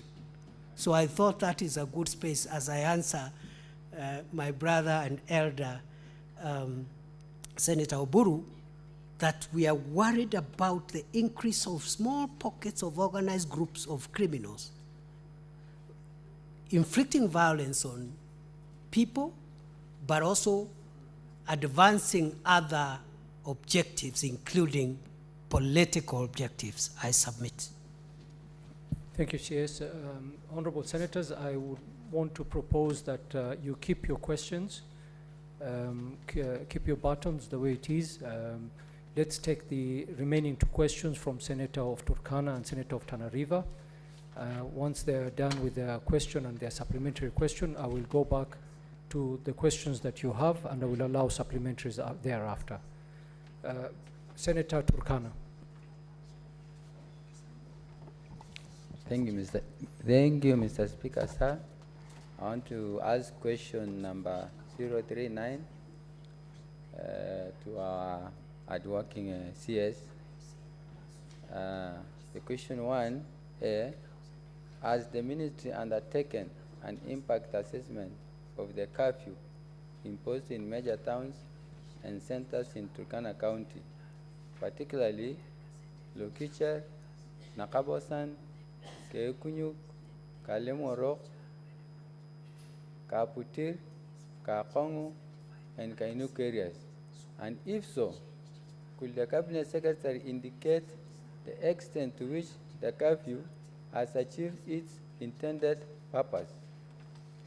B, could the Cabinet Secretary explain the higher prevalence prevalence of crime during curfew hours compared to non-curfew hours, and clarify whether this is attributable to security personnel allowing unauthorized vehicles and individuals to move around during curfew hours. C, are there plans to lift the curfew in light of the negative impact it has on the livelihoods of the residents, and if so, could the Cabinet Secretary indicate the timelines for the same?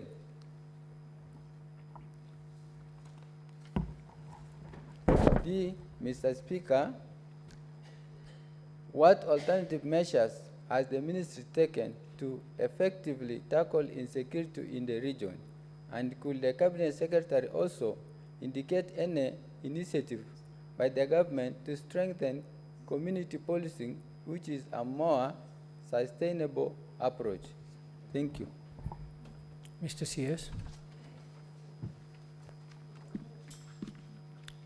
Right Honorable Speaker, sir, in relation to the statements sought by the distinguished senator for Turkana County, I state as follows, that, Mr. Speaker, major town centers in Turkana County, especially Turkana South, that is Kakong, Kainuk, Kaputir, and Lokicha, are currently under the curfew. We are reviewing that whether there may be need to isolate specific town centers that may not be contributing to the security challenge we have in that area, and remove them from the renewal of the curfew orders. And that assessment has been going on for the last 2 months. There are indications that some of the town centers will be removed from the curfew orders, the same way we did with some of the urban centers that had been included in the curfew orders within Samburu County. However, Honorable Speaker, the curfew orders in Turkana County and other disturbed or other counties where it has been determined that the state of insecurity categorizes them as dangerous and disturbed, those orders will subsist. And we have no timelines. We will not say when those orders will expire. Those orders will expire when we are convinced that the current threat has been extinguished. Just for the avoidance of doubt, I have said the government will only consider on a case-by-case basis particular towns and urban centers, especially around the highway, the Lodwar, the Kitale, Kapenguria, Kainuk, Lokichar, Lodwar Highway. A few of those urban centers may be exempted, but only within the urban center so that we don't affect commercial activities, which should not be the case. However, the general area still remains volatile. We have made some advances in the past 1 year, especially with regard to highway robberies, but we are still experiencing challenges, and therefore the curfew orders will subsist. In particular, the area that is giving us a bit of challenge is the KWS area and the Turkana South Game Reserve. And some of the breaches of security that we continue to see sporadically are emanating from that space, and we are taking special security measures to secure the Turkana South Game Reserve and make it inaccessible to criminals. Right Honorable Speaker, sir, we do not agree that there is a surge of crime linked to the curfew orders.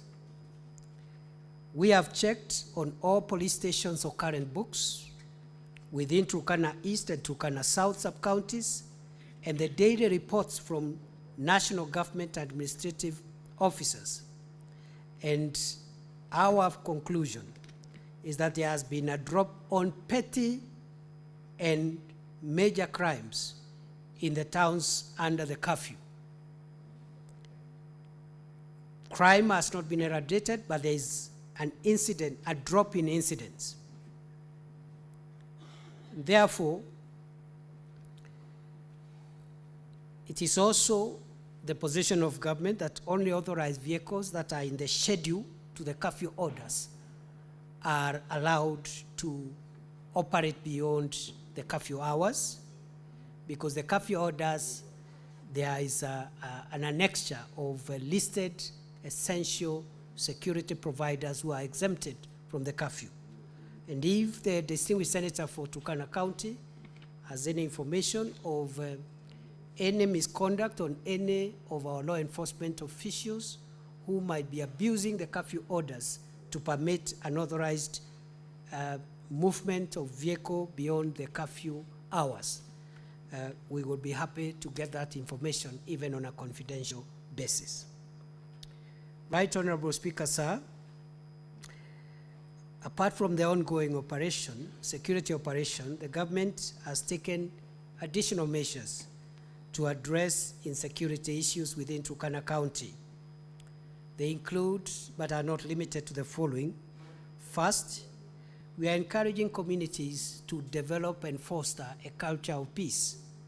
No amount of security hardware, no amount of hard enforcement can replace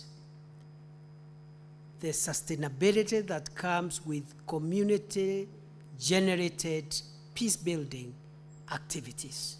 And therefore, we are encouraging that. We have already changed the security personnel in that general area, I think in the last 2 months. The last posting order, which I did for chairpersons of county security teams, which are normally county commissioners. You have seen the North Rift, we've done some redeployment. The same with county police commanders, the National Intelligence Service coordinators, as well as the DCI coordinators in those counties. We've done some personnel changes to encourage a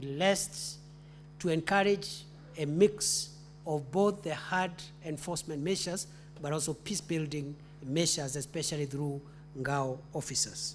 Number two, and by the way, these changes, we've already seen a bit of improvement after that last personnel deployment changes.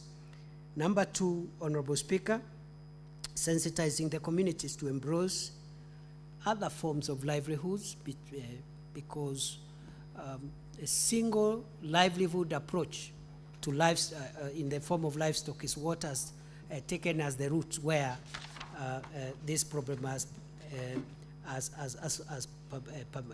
persisted.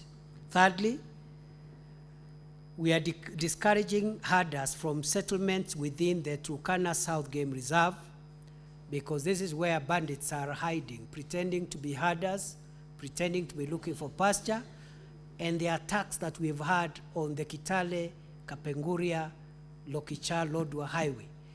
The hideout for these criminals, the planning of the attacks, and the retreat after the attack has always been in the Turkana South Game Reserve, which we want to clean up through a special security operation and make it inaccessible so that we can have durable peace and security in that area, and especially along that beautiful road that connects our country with our neighboring South Sudan nation. Next, we have continuously increasing the recruitment, training, and deployment of National Police Reservists. Next, we are also increasing the strength of regular and special forces within the security and law enforcement officials. We also are engaging in stakeholder engagement, and increasingly now, as we continue towards stabilizing the insecurity incidents, we want to bring in other stakeholders to support what the security agencies are doing, including civil society. We want to bring in religious organizations, political leaders, and so forth and so on. And once more, I am very proud to the political leadership of Turkana County and the political leadership of West Pokot County. Again, about a year ago, we had a very turbulent patch in terms of our relationship as security managers and themselves as elected leaders, but it's now healing because the issues that were dividing us have been addressed, and there is a lot of support that I'm getting from political leaders from West Pokot and from political leaders in Turkana County. And therefore, Honorable Speaker, I support. Thank you, CS. Senator Turkana, do you have a supplementary question? Mr. Speaker, sir, I want to thank the CS for what he has submitted. It is true, the security officers in Kainuk, Turkana South and Turkana East are doing good work. But, Mr. Speaker, maybe I wanted to inform the CS that the officers at Turkana South who are securing the A1 road have a biggest challenge. When they want to face the bandits or the highway robbers, the highway robbers hide themselves in the bushes, which is the feeder roads. There are feeder roads from Kainuk to Loyapat. There are feeder roads from Wildlife to Kakongo.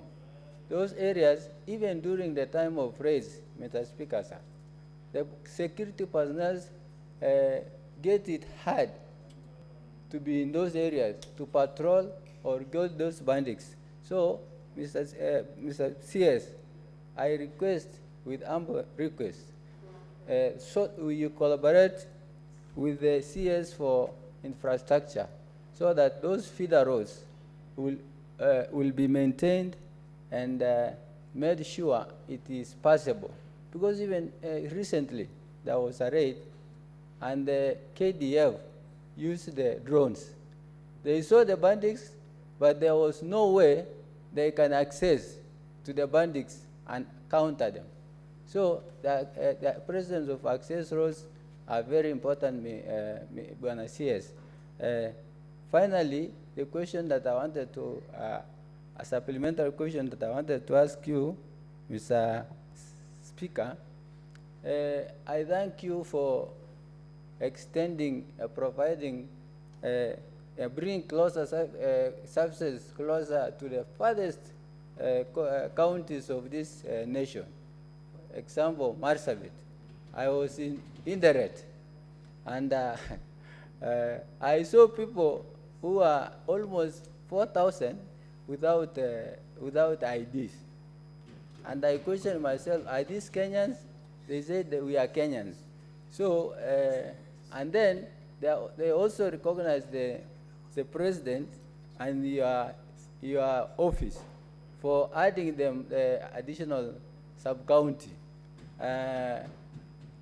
Secondly, you also consider Turkana County, especially areas that are bordering external Uganda, Southern Sudan, and Ethiopia. You added the new subunits, sub-counties, that is Lokichogio, Lokiriama, Aro, and Suguta. So the only way that we have been waiting that you promised, and I know your promise will be implemented immediately. We are set with the infrastructure to accommodate the DCC. So the Suguta sub-county and the Aro sub-county, I would like you maybe to clear, when are you coming to operationalize those sub-counties? Thank you. Senator Lomanen, you have given information to the CS and you've appreciated him. I did not hear a question in your long summary. It's okay. I think the only question the CS will answer is when would you operationalize the sub-counties? Yes. And let's keep it brief, Bwana CS, so that we can move to the next question. Okay. Right, Honorable Speaker. I'll be brief, but also the distinguished senator for Turkana has asked about security roads in the area between Kakong, KWS, and Kainuk. And I want to assure him, between the local member of parliament and because of CDF, the CS for transport and roads, and ourselves, it is on our priority list to have those security roads maintained as soon as the rains subside. Secondly and lastly is on the sub-counties. Out of the 4 sub-counties that had been gazetted but were not operational, I have already presided over the operationalization of Lokichogio.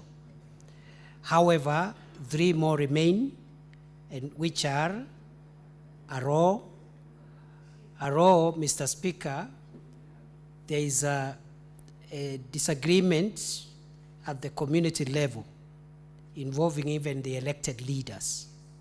The members of parliament, the governor, the community is not giving us a concurrence on where the headquarters will be. And those are some of the things that delay. And because it's a facility to serve the public, we are not in a hurry either to take sides or take a decision contrary to where the majority of the people want it to be, as opposed to individual leaders. So we are waiting for the conclusion of public participation and engagement for Aro, and immediately that matter is resolved, we will operationalize it. As the distinguished senator for Turkana has said, the word of the minister is his bond. But also above the promise of the minister is also under presidential directive. So there is a double weight on me. First of all, my own weight, and then some other bigger weight, which is pushing me to make sure as soon as possible the people of Turkana and all the other counties that are similarly situated have operational units. Then finally, Mr. Speaker, sir, we have 2 other sub-counties in that county. One is Lokiriama. The problem why we have delayed a little bit with Lokiriama is the infrastructure, at least to house the DCC and a few heads of department. We are working on it. And finally, Suguta. Suguta is ready. Suguta is ready. As soon as the rains subside, I'd actually scheduled to do it, but the rains began. The rainy season commenced before I could actualize that. So as soon as the floods and the rains, the current rains subside, we'll operationalize Suguta. I submit. Thank you, CS. Question number 43 by Senator of Tana River.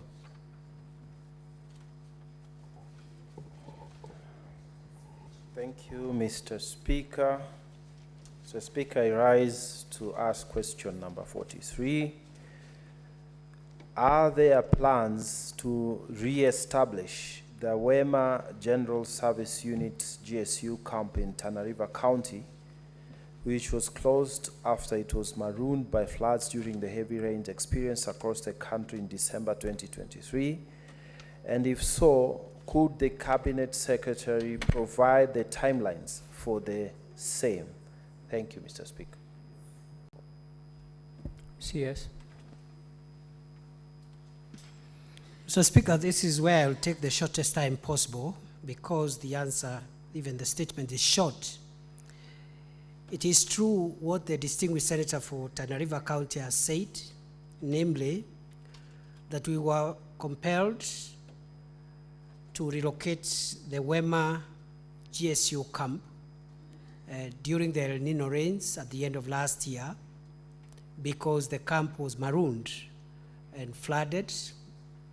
And after that, what we've done is to make sure that between the December floods and the current floods, we've been trying to see whether it is feasible to return that camp there, because as we had anticipated, Honorable Senator, through the Speaker, even if we had returned that camp in the same site after the El Nino floods, it would be now underwater still. So it is good we had the 2 seasons just to figure out whether what happened in December was temporary or is likely to be repeated every other rainy season. We are of the view now that the location where this GSU camp was, it cannot be the place where it will be situated. And therefore, to answer the question by the distinguished Senator Danson Mungatana, I want to commit that the government will reestablish the Wema GSU camp, but in an alternative site, which has already been identified.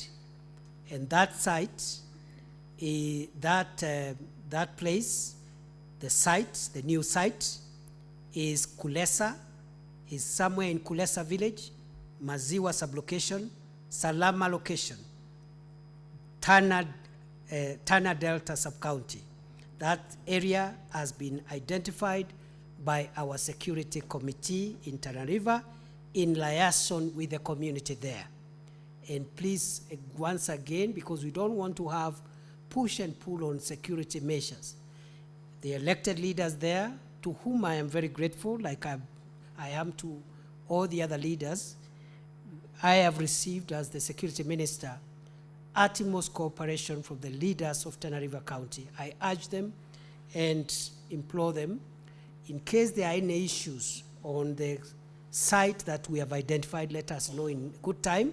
But as soon as the current rains subside, which should be in another 1 month or so, we shall return the GSU camp and put it in a new location and also increase the strength in terms of the number of officers we'll deploy there.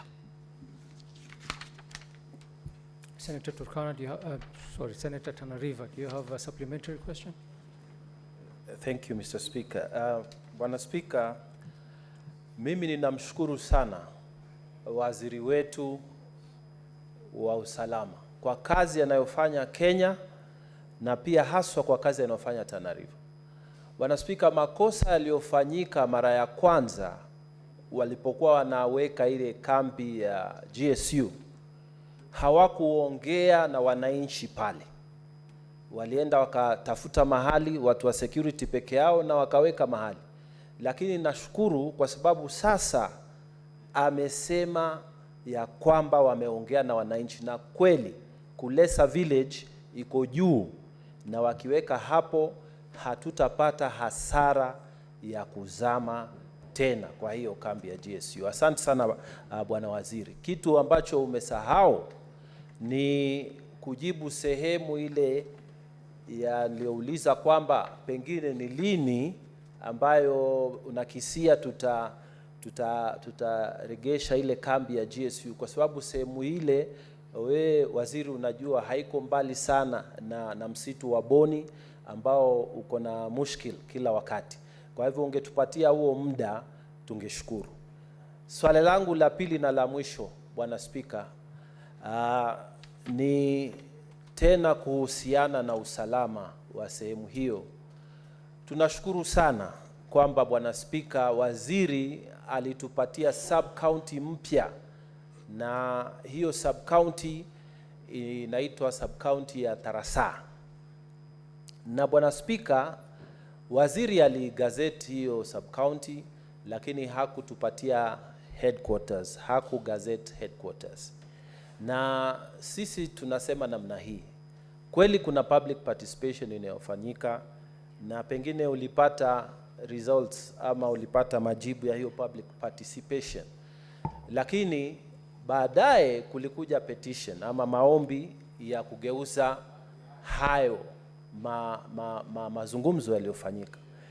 Mimi nilikuwa nasema hivi, Bwana Spika, kwa waziri, ya kwamba shida kubwa ni kwamba sehemu ambayo ilikuwa imetajwa kuna wasiwasi ya kwamba ingeingiwa na maji wakati mvua inakuwa nyingi.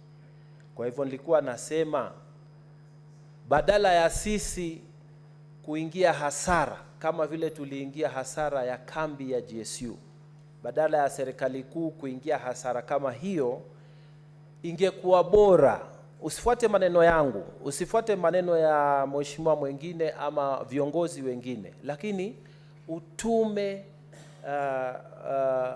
your own experts ama wanaitwaje, wataalam wako wenyewe, waende wakaangalie, je, ni sehemu gani ambayo ingefaa haiingii maji. Na wakati huu, Bwana Waziri, ndio wakati mzuri, kwa sababu wakati huu mtu hawezi kukudanganya ati nenda ukanunue hii shamba na hii shamba inaingia maji. Wakati huu mtu hawezi kukudanganya pale ni pazuri, alafu uende ukaweke sub county headquarters iingie maji, tupate hasara badala kwenda mbele tuende nyuma. Kwa hivyo swali langu la pili na la mwisho nikiwa nakaa, Bwana Waziri, ni lini utatuma wataalam waende wakaangalie mahali pazuri, kisha utagazeti lini ripoti hiyo ya wataalam? Asante Bwana Waziri. Mr. CS.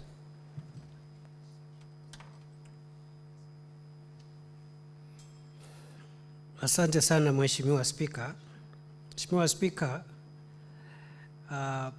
ni kweli tulifanya makosa katika kuweka ama kuanzisha kambi yetu ya kikosi cha GSU katika sehemu ile ambayo baadaye ikapata kuwa ni sehemu ya kufurika. Na mimi nataka kama waziri niombe msamaha kwa niaba ya wote wenzangu, na pia vile vile niseme ya kwamba tumerekebisha hayo makosa, kwa sababu safari hii tumesema ya kwamba kabla tuanzishe kambi mpya lazima tuuzishe jamii, kwa sababu ile sehemu wale maafisa tumetuma hapa pale na ile kambi sio yetu, ni ya wananchi, ni ya manufaa ya wananchi wa pale. Kwa hivyo safari hii tumerekebisha makosa, na mimi kama nilivyosema naomba msamaha kwa sababu safari ya kwanza hatukufanya mashauriano ya kutosha na umma na wananchi na viongozi wa pale. Jambo la pili na la mwisho, Mheshimiwa Spika,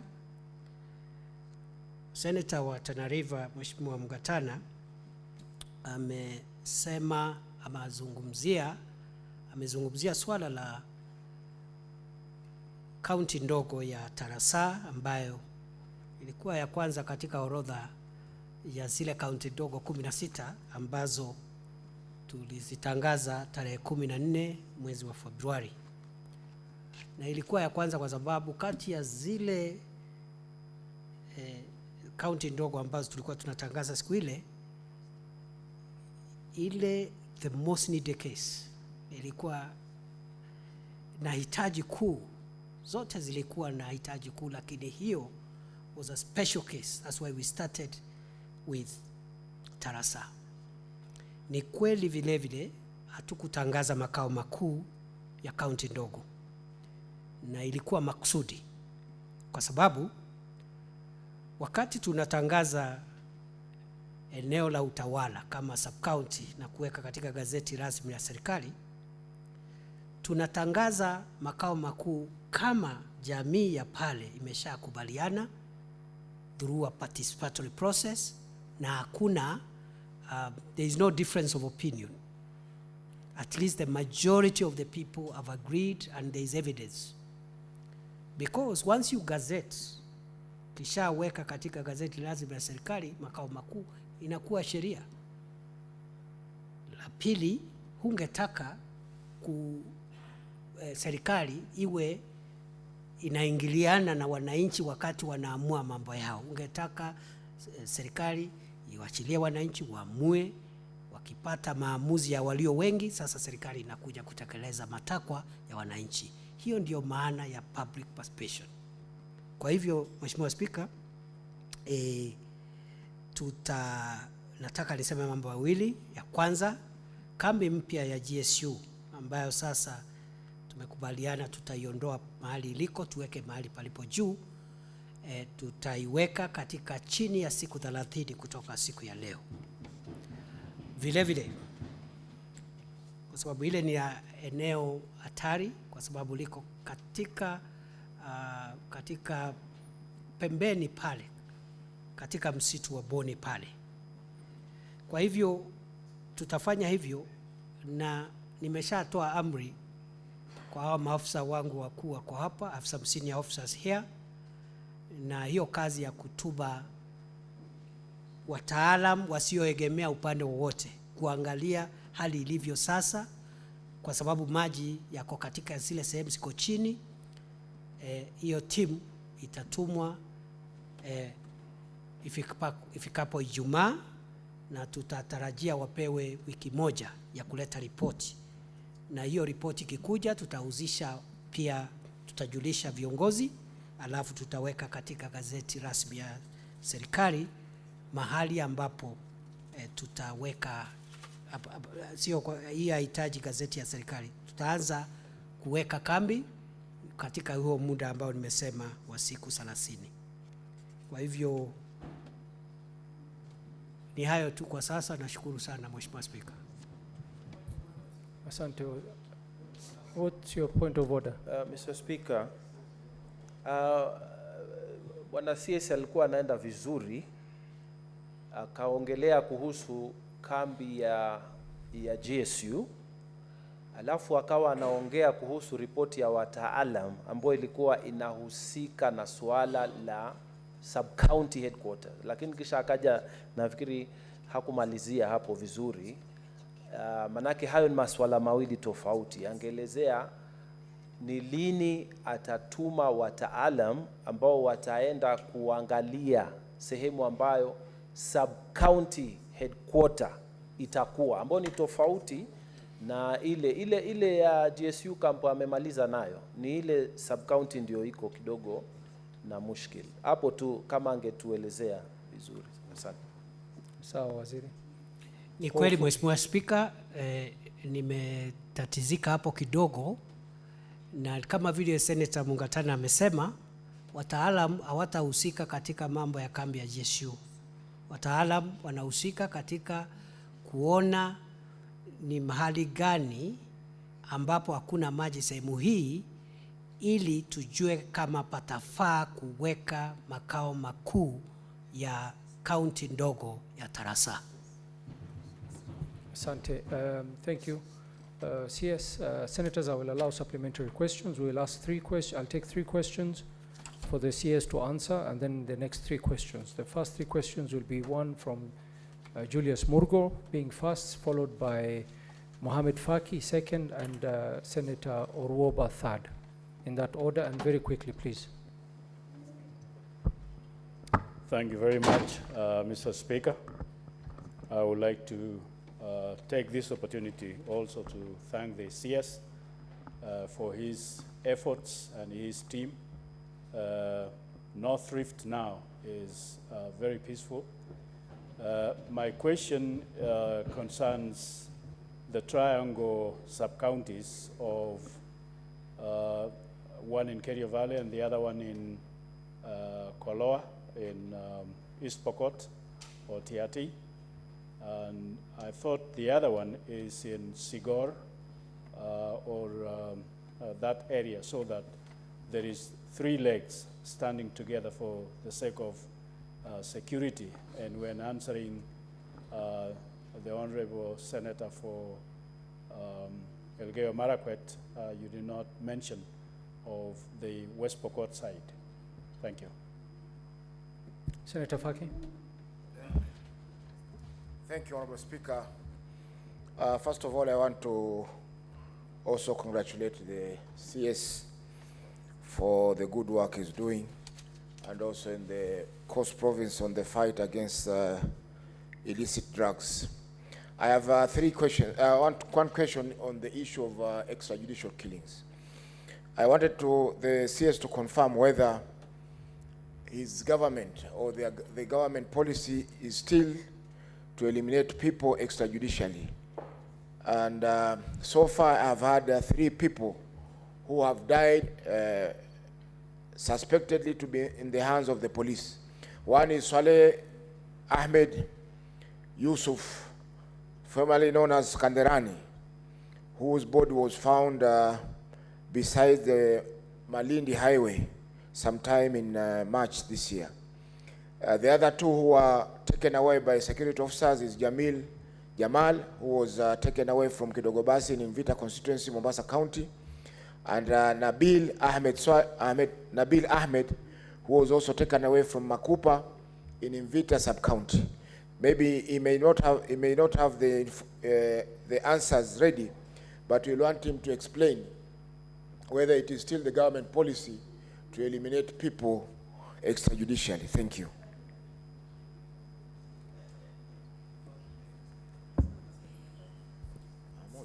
Thank you, Speaker. First of all, congratulations, Waziri Kindiki, for the hard work that you continue to put in security. In 2004, the National Police Service launched gender desks in the sub-counties as well. And I'm not sure whether you're aware that there's a spike on gender-based violence, as well as intimate partner violence, and even this criminal activities are being carried out by, including the foreigners who are here. I wanted to ask, is it possible to get a report on the state on the gender desks on the sub-counties? And if possible, is it, can we try and do something to highlight the processes? Because I know that there's no legal framework. There's no, let me not say legal framework, but there's no, there are no frameworks within the gender desk to ensure that we have all the way to convictions on these criminal activities, particularly on our women. Thank you. Mr. CS, you can proceed with the 3 questions. Thank you, Right Honorable Speaker, and thank you to the 3 senators who have raised the respective matters. Right Honorable Speaker, with regard to the statement and the concern from the distinguished senator of West Pokot County, the Reverend Murgo, I agree that Sigor is a deserving matter, it's a deserving case. I have been in that area. And I know right now, Sigor constituency, which is now in Pokot Central, where Pokot Central sub-county is. That sub-county, because of the triangle the senator for West Pokot is talking about, it's not a very happy triangle. It's not very happy. It is not happy because that's where we have lost so many people from Baringo, across the Koloa Bridge to Tot and Marakwet East, where we've added, the Baringo side, Koloa side, we put a sub-county there. On the Elgeyo Marakwet side, we are trying to resolve the issue by creating the Kerio Valley sub-county, which will solve the Tot, Liter problem, Kaben area. But in West Pokot County, it is true. That area in Sigor, near Cheptulel, that is the area where this country recently has lost one of its most illustrious sons in the line of duty. And therefore it's a deserving case, and subject, of course, to public participation procedures, as has been done in other cases. The government will be more than happy to expedite the establishment of an additional sub-county, so that again to bring equity in that triangle among the communities and among the counties, so that every part of our country and of that region feels protected by the government, as is their right. Right Honorable Speaker, the distinguished senator from Mombasa County, my old colleague Senator Faki, and my professional senior, has asked whether this administration condones extrajudicial killings. Honorable Speaker, I want to inform the House and the country without fear of contradiction that this government does not condone the use of the weapons that are for the protection of the people of Kenya, the weapons entrusted by law in our law enforcement agencies to destroy lives and to kill people outside the law. One of the first administrative measures that President William Ruto took very early in this administration was to disband a unit within the National Police Service which had been incriminated in going out of their mandate to torture and kill the people of Kenya outside the law. This government does not tolerate the use of the machinery, the security machinery of the state, to kill people and to kill the citizens of Kenya. The weapons we have them to protect the nation and to protect the people, not to kill them and harass them. And therefore, Honorable Speaker,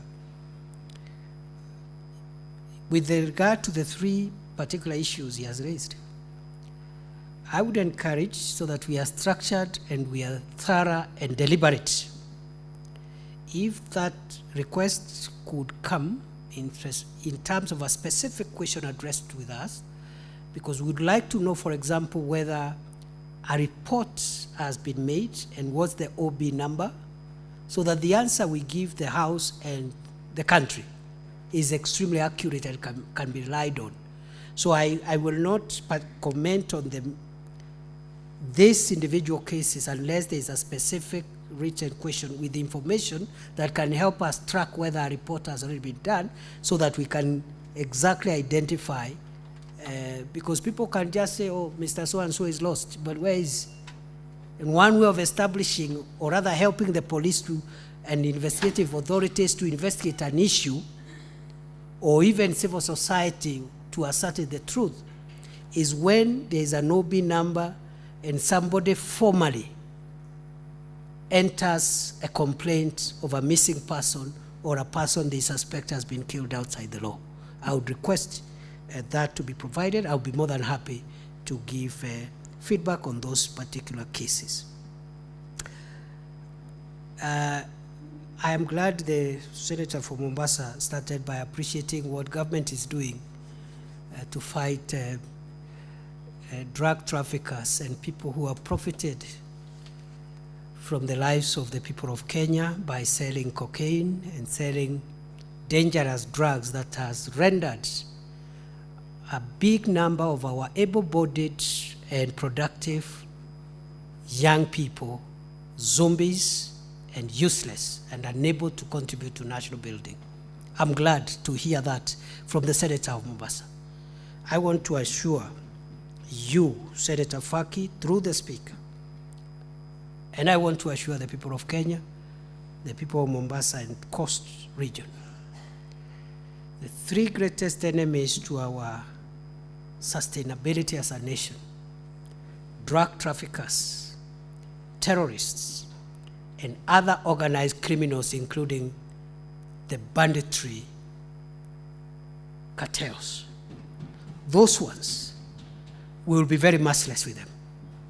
We will use whatever method, whatever way, whatever resources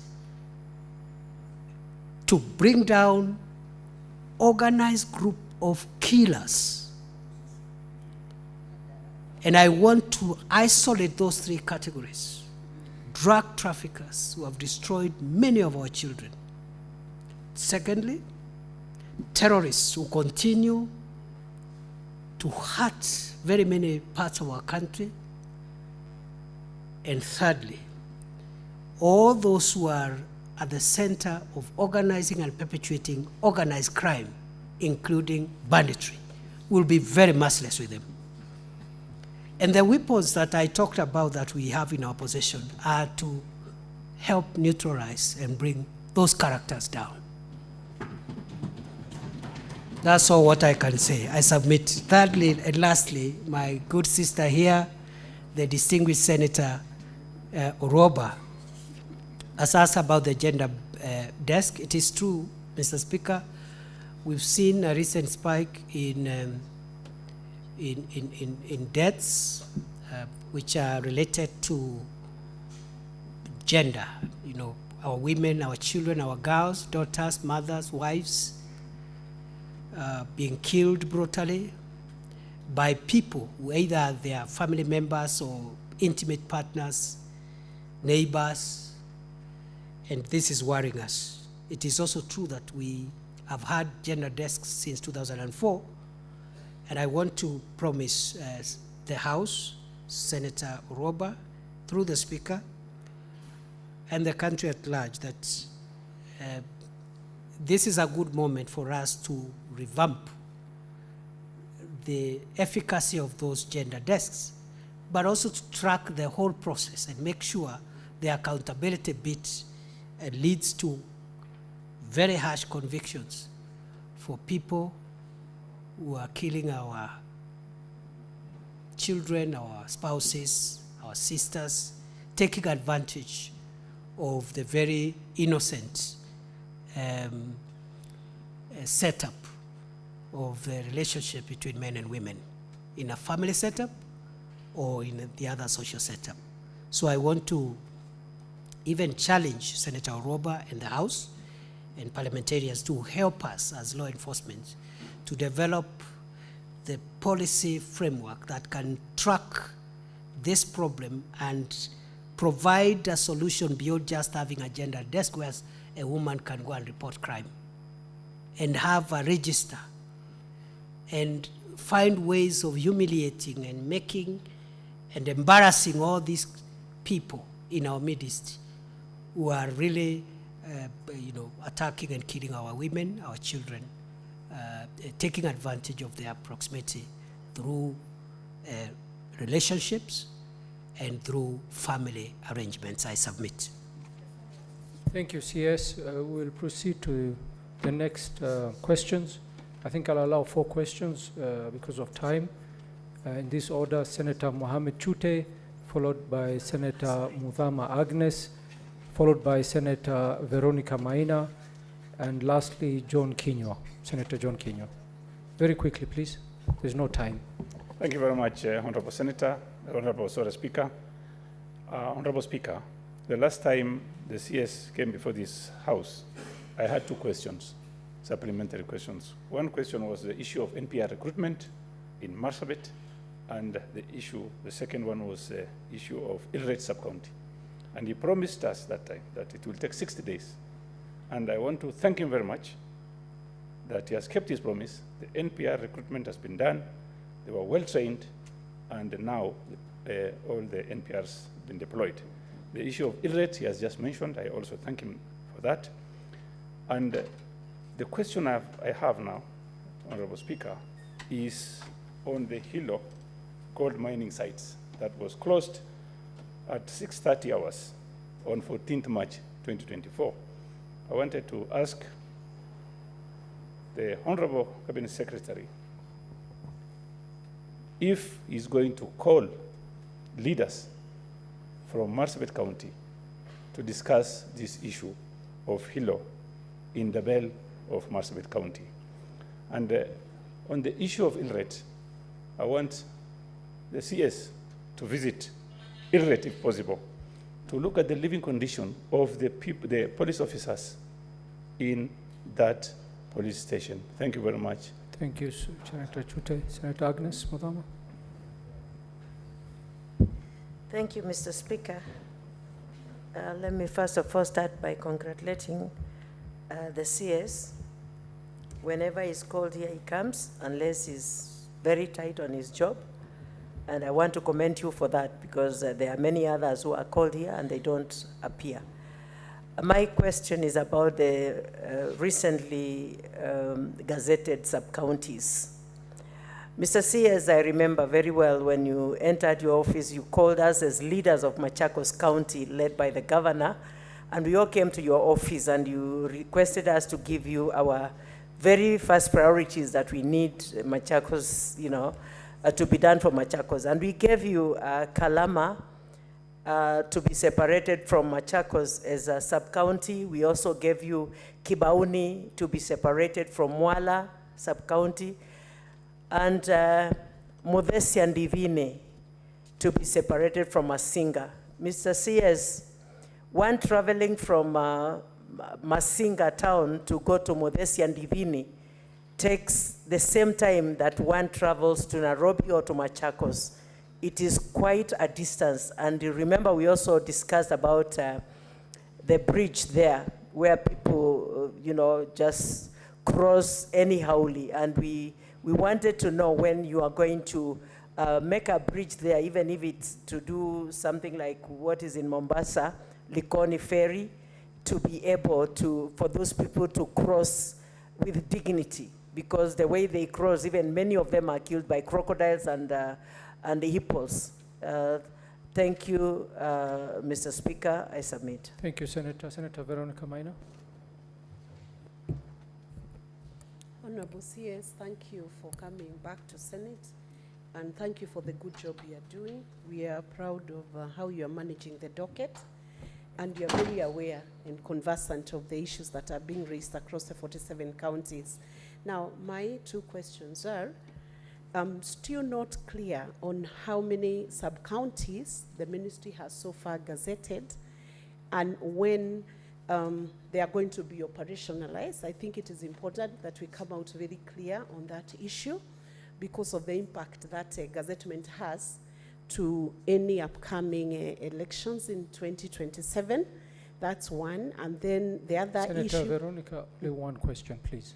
You can see the time. It's a very crucial one, Honorable Speaker, because it's about the retooling and the reskilling of security forces to be able to manage disaster management, to handle disaster management, especially in view of the fact that one person, Samuel Kamau Kagwanja, accidentally had a very bad accident 2 days ago and dived into Sagana, the very big river in Sagana.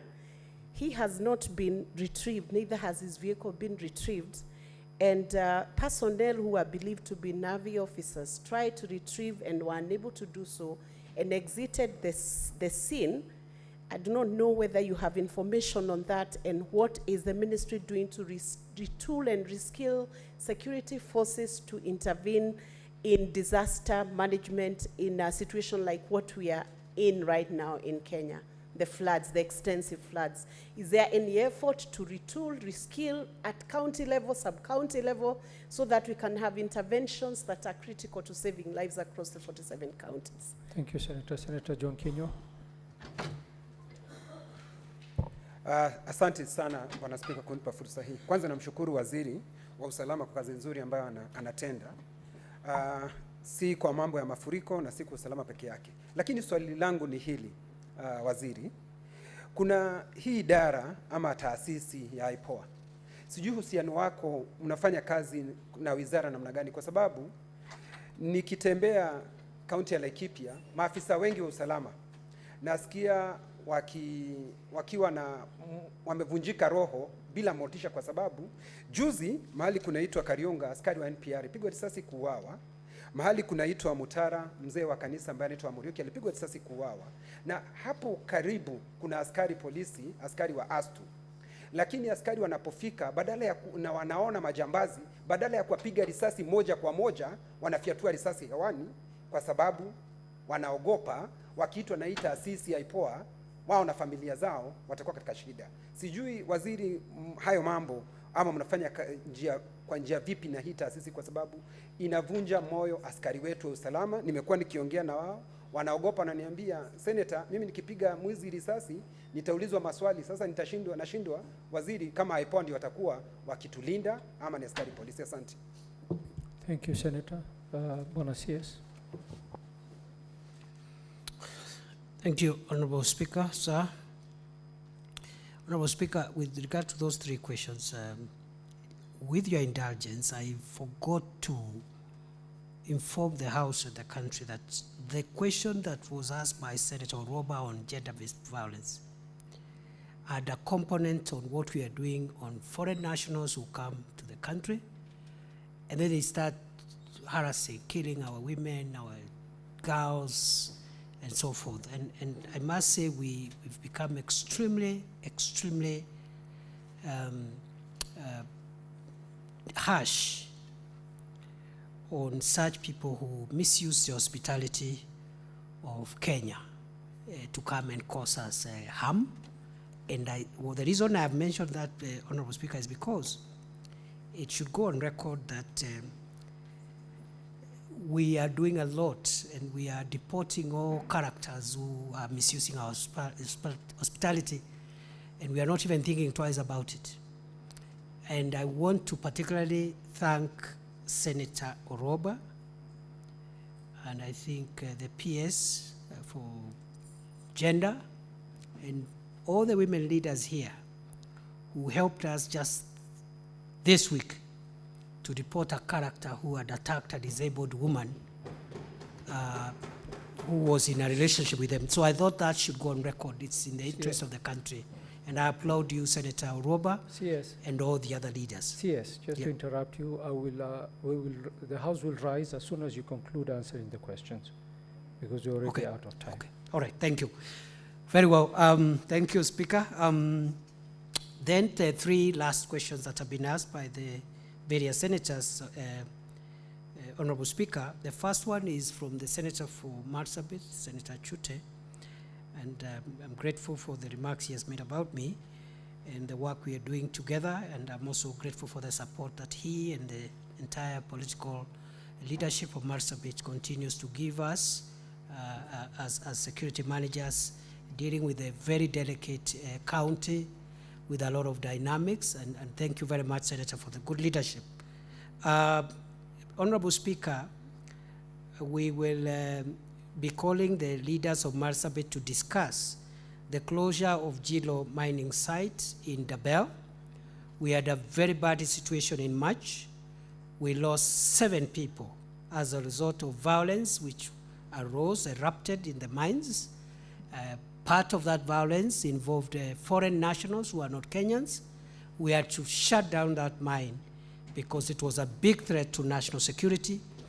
We will not reopen it until we are in concurrence with the communities and the leaders of the modalities of making sure that the sites will not be infiltrated by armed elements, some of them which were planning attacks on Kenyan territory from those mines.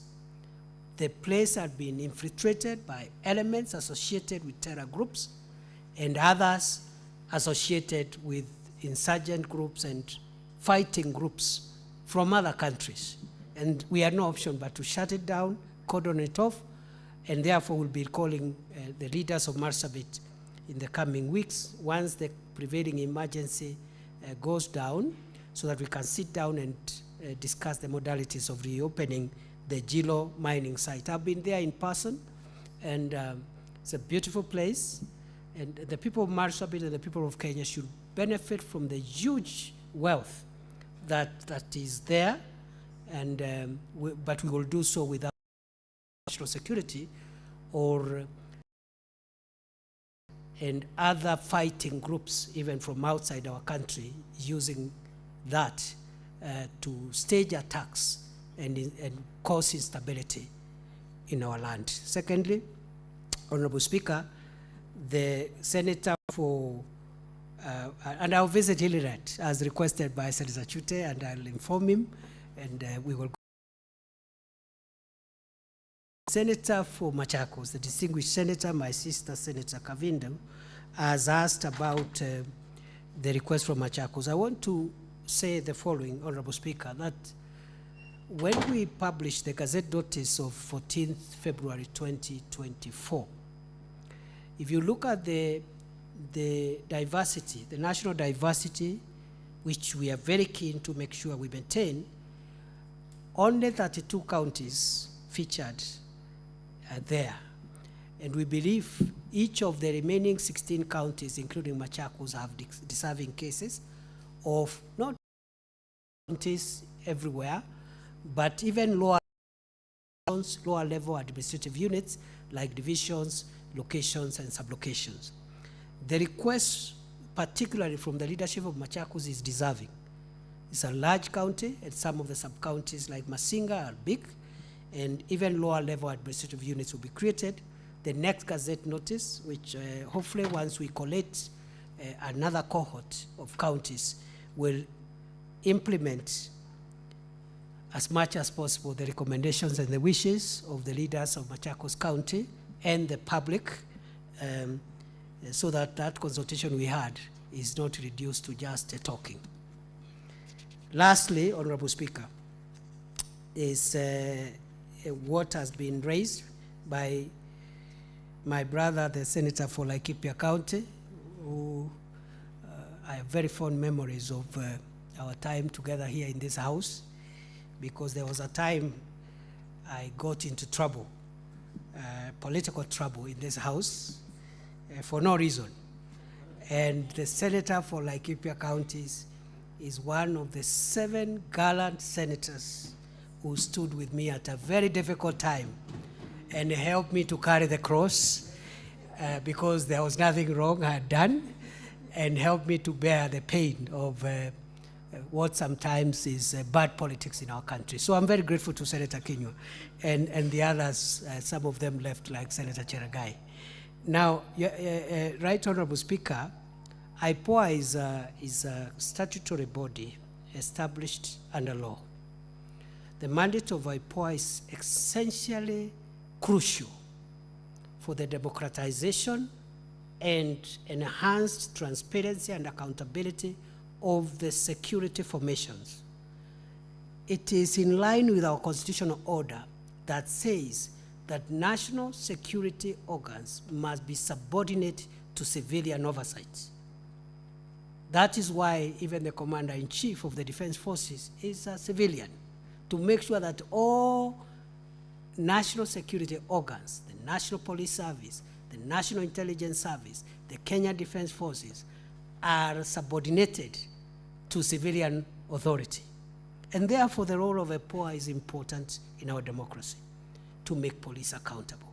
We do have within the National Police Service an internal affairs unit that looks at maladministration, misuse, or abuse of power and excesses. But IPOA as a separate independent entity is important.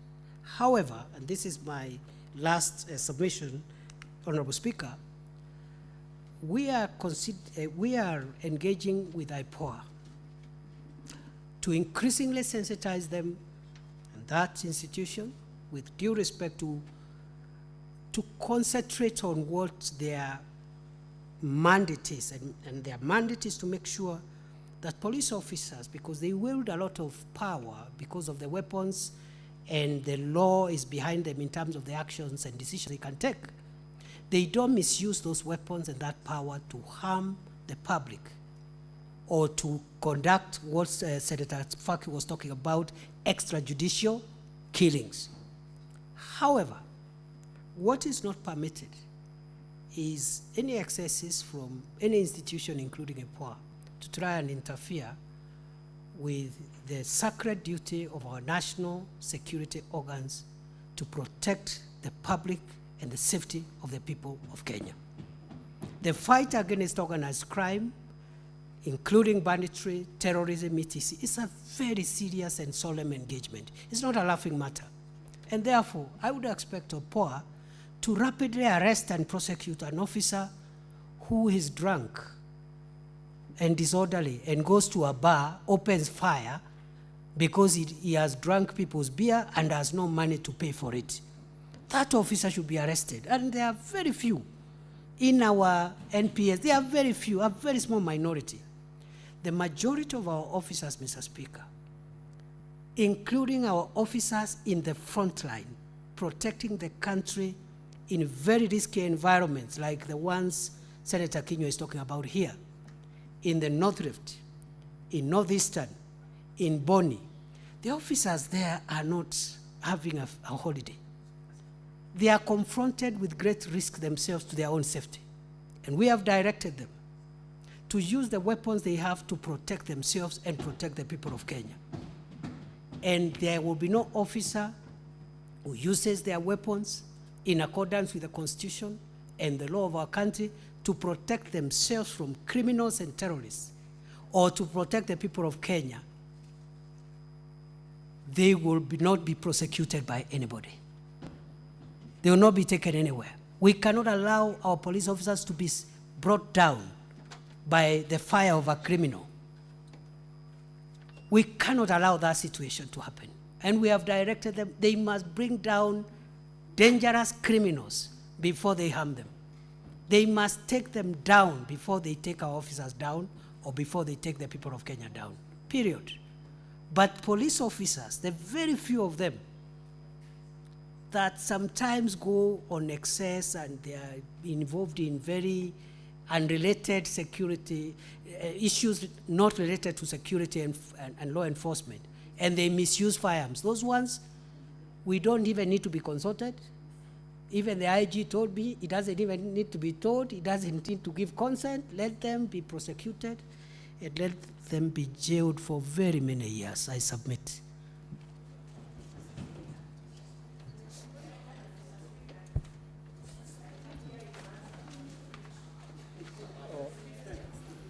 One moment, senators. Resume your seats. Resume your seat. Senator CS, there was a question by Duarte, Veronica Duarte, Senator Veronica Duarte, regarding retooling and retraining police officers to deal with floods.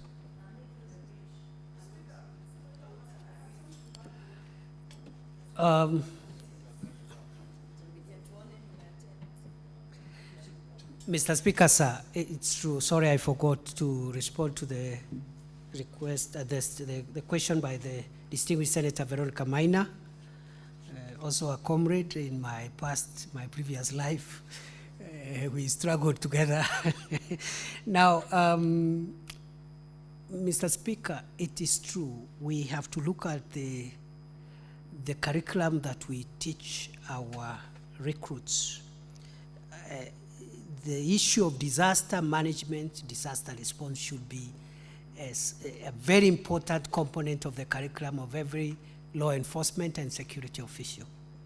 That said, before this House soon, the government will be presenting the National Disaster Risk Mitigation Bill, which addresses some of these things in terms of making sure that disaster response management, search and rescue, coordination, and it is much more efficient. That bill is a very crucial bill.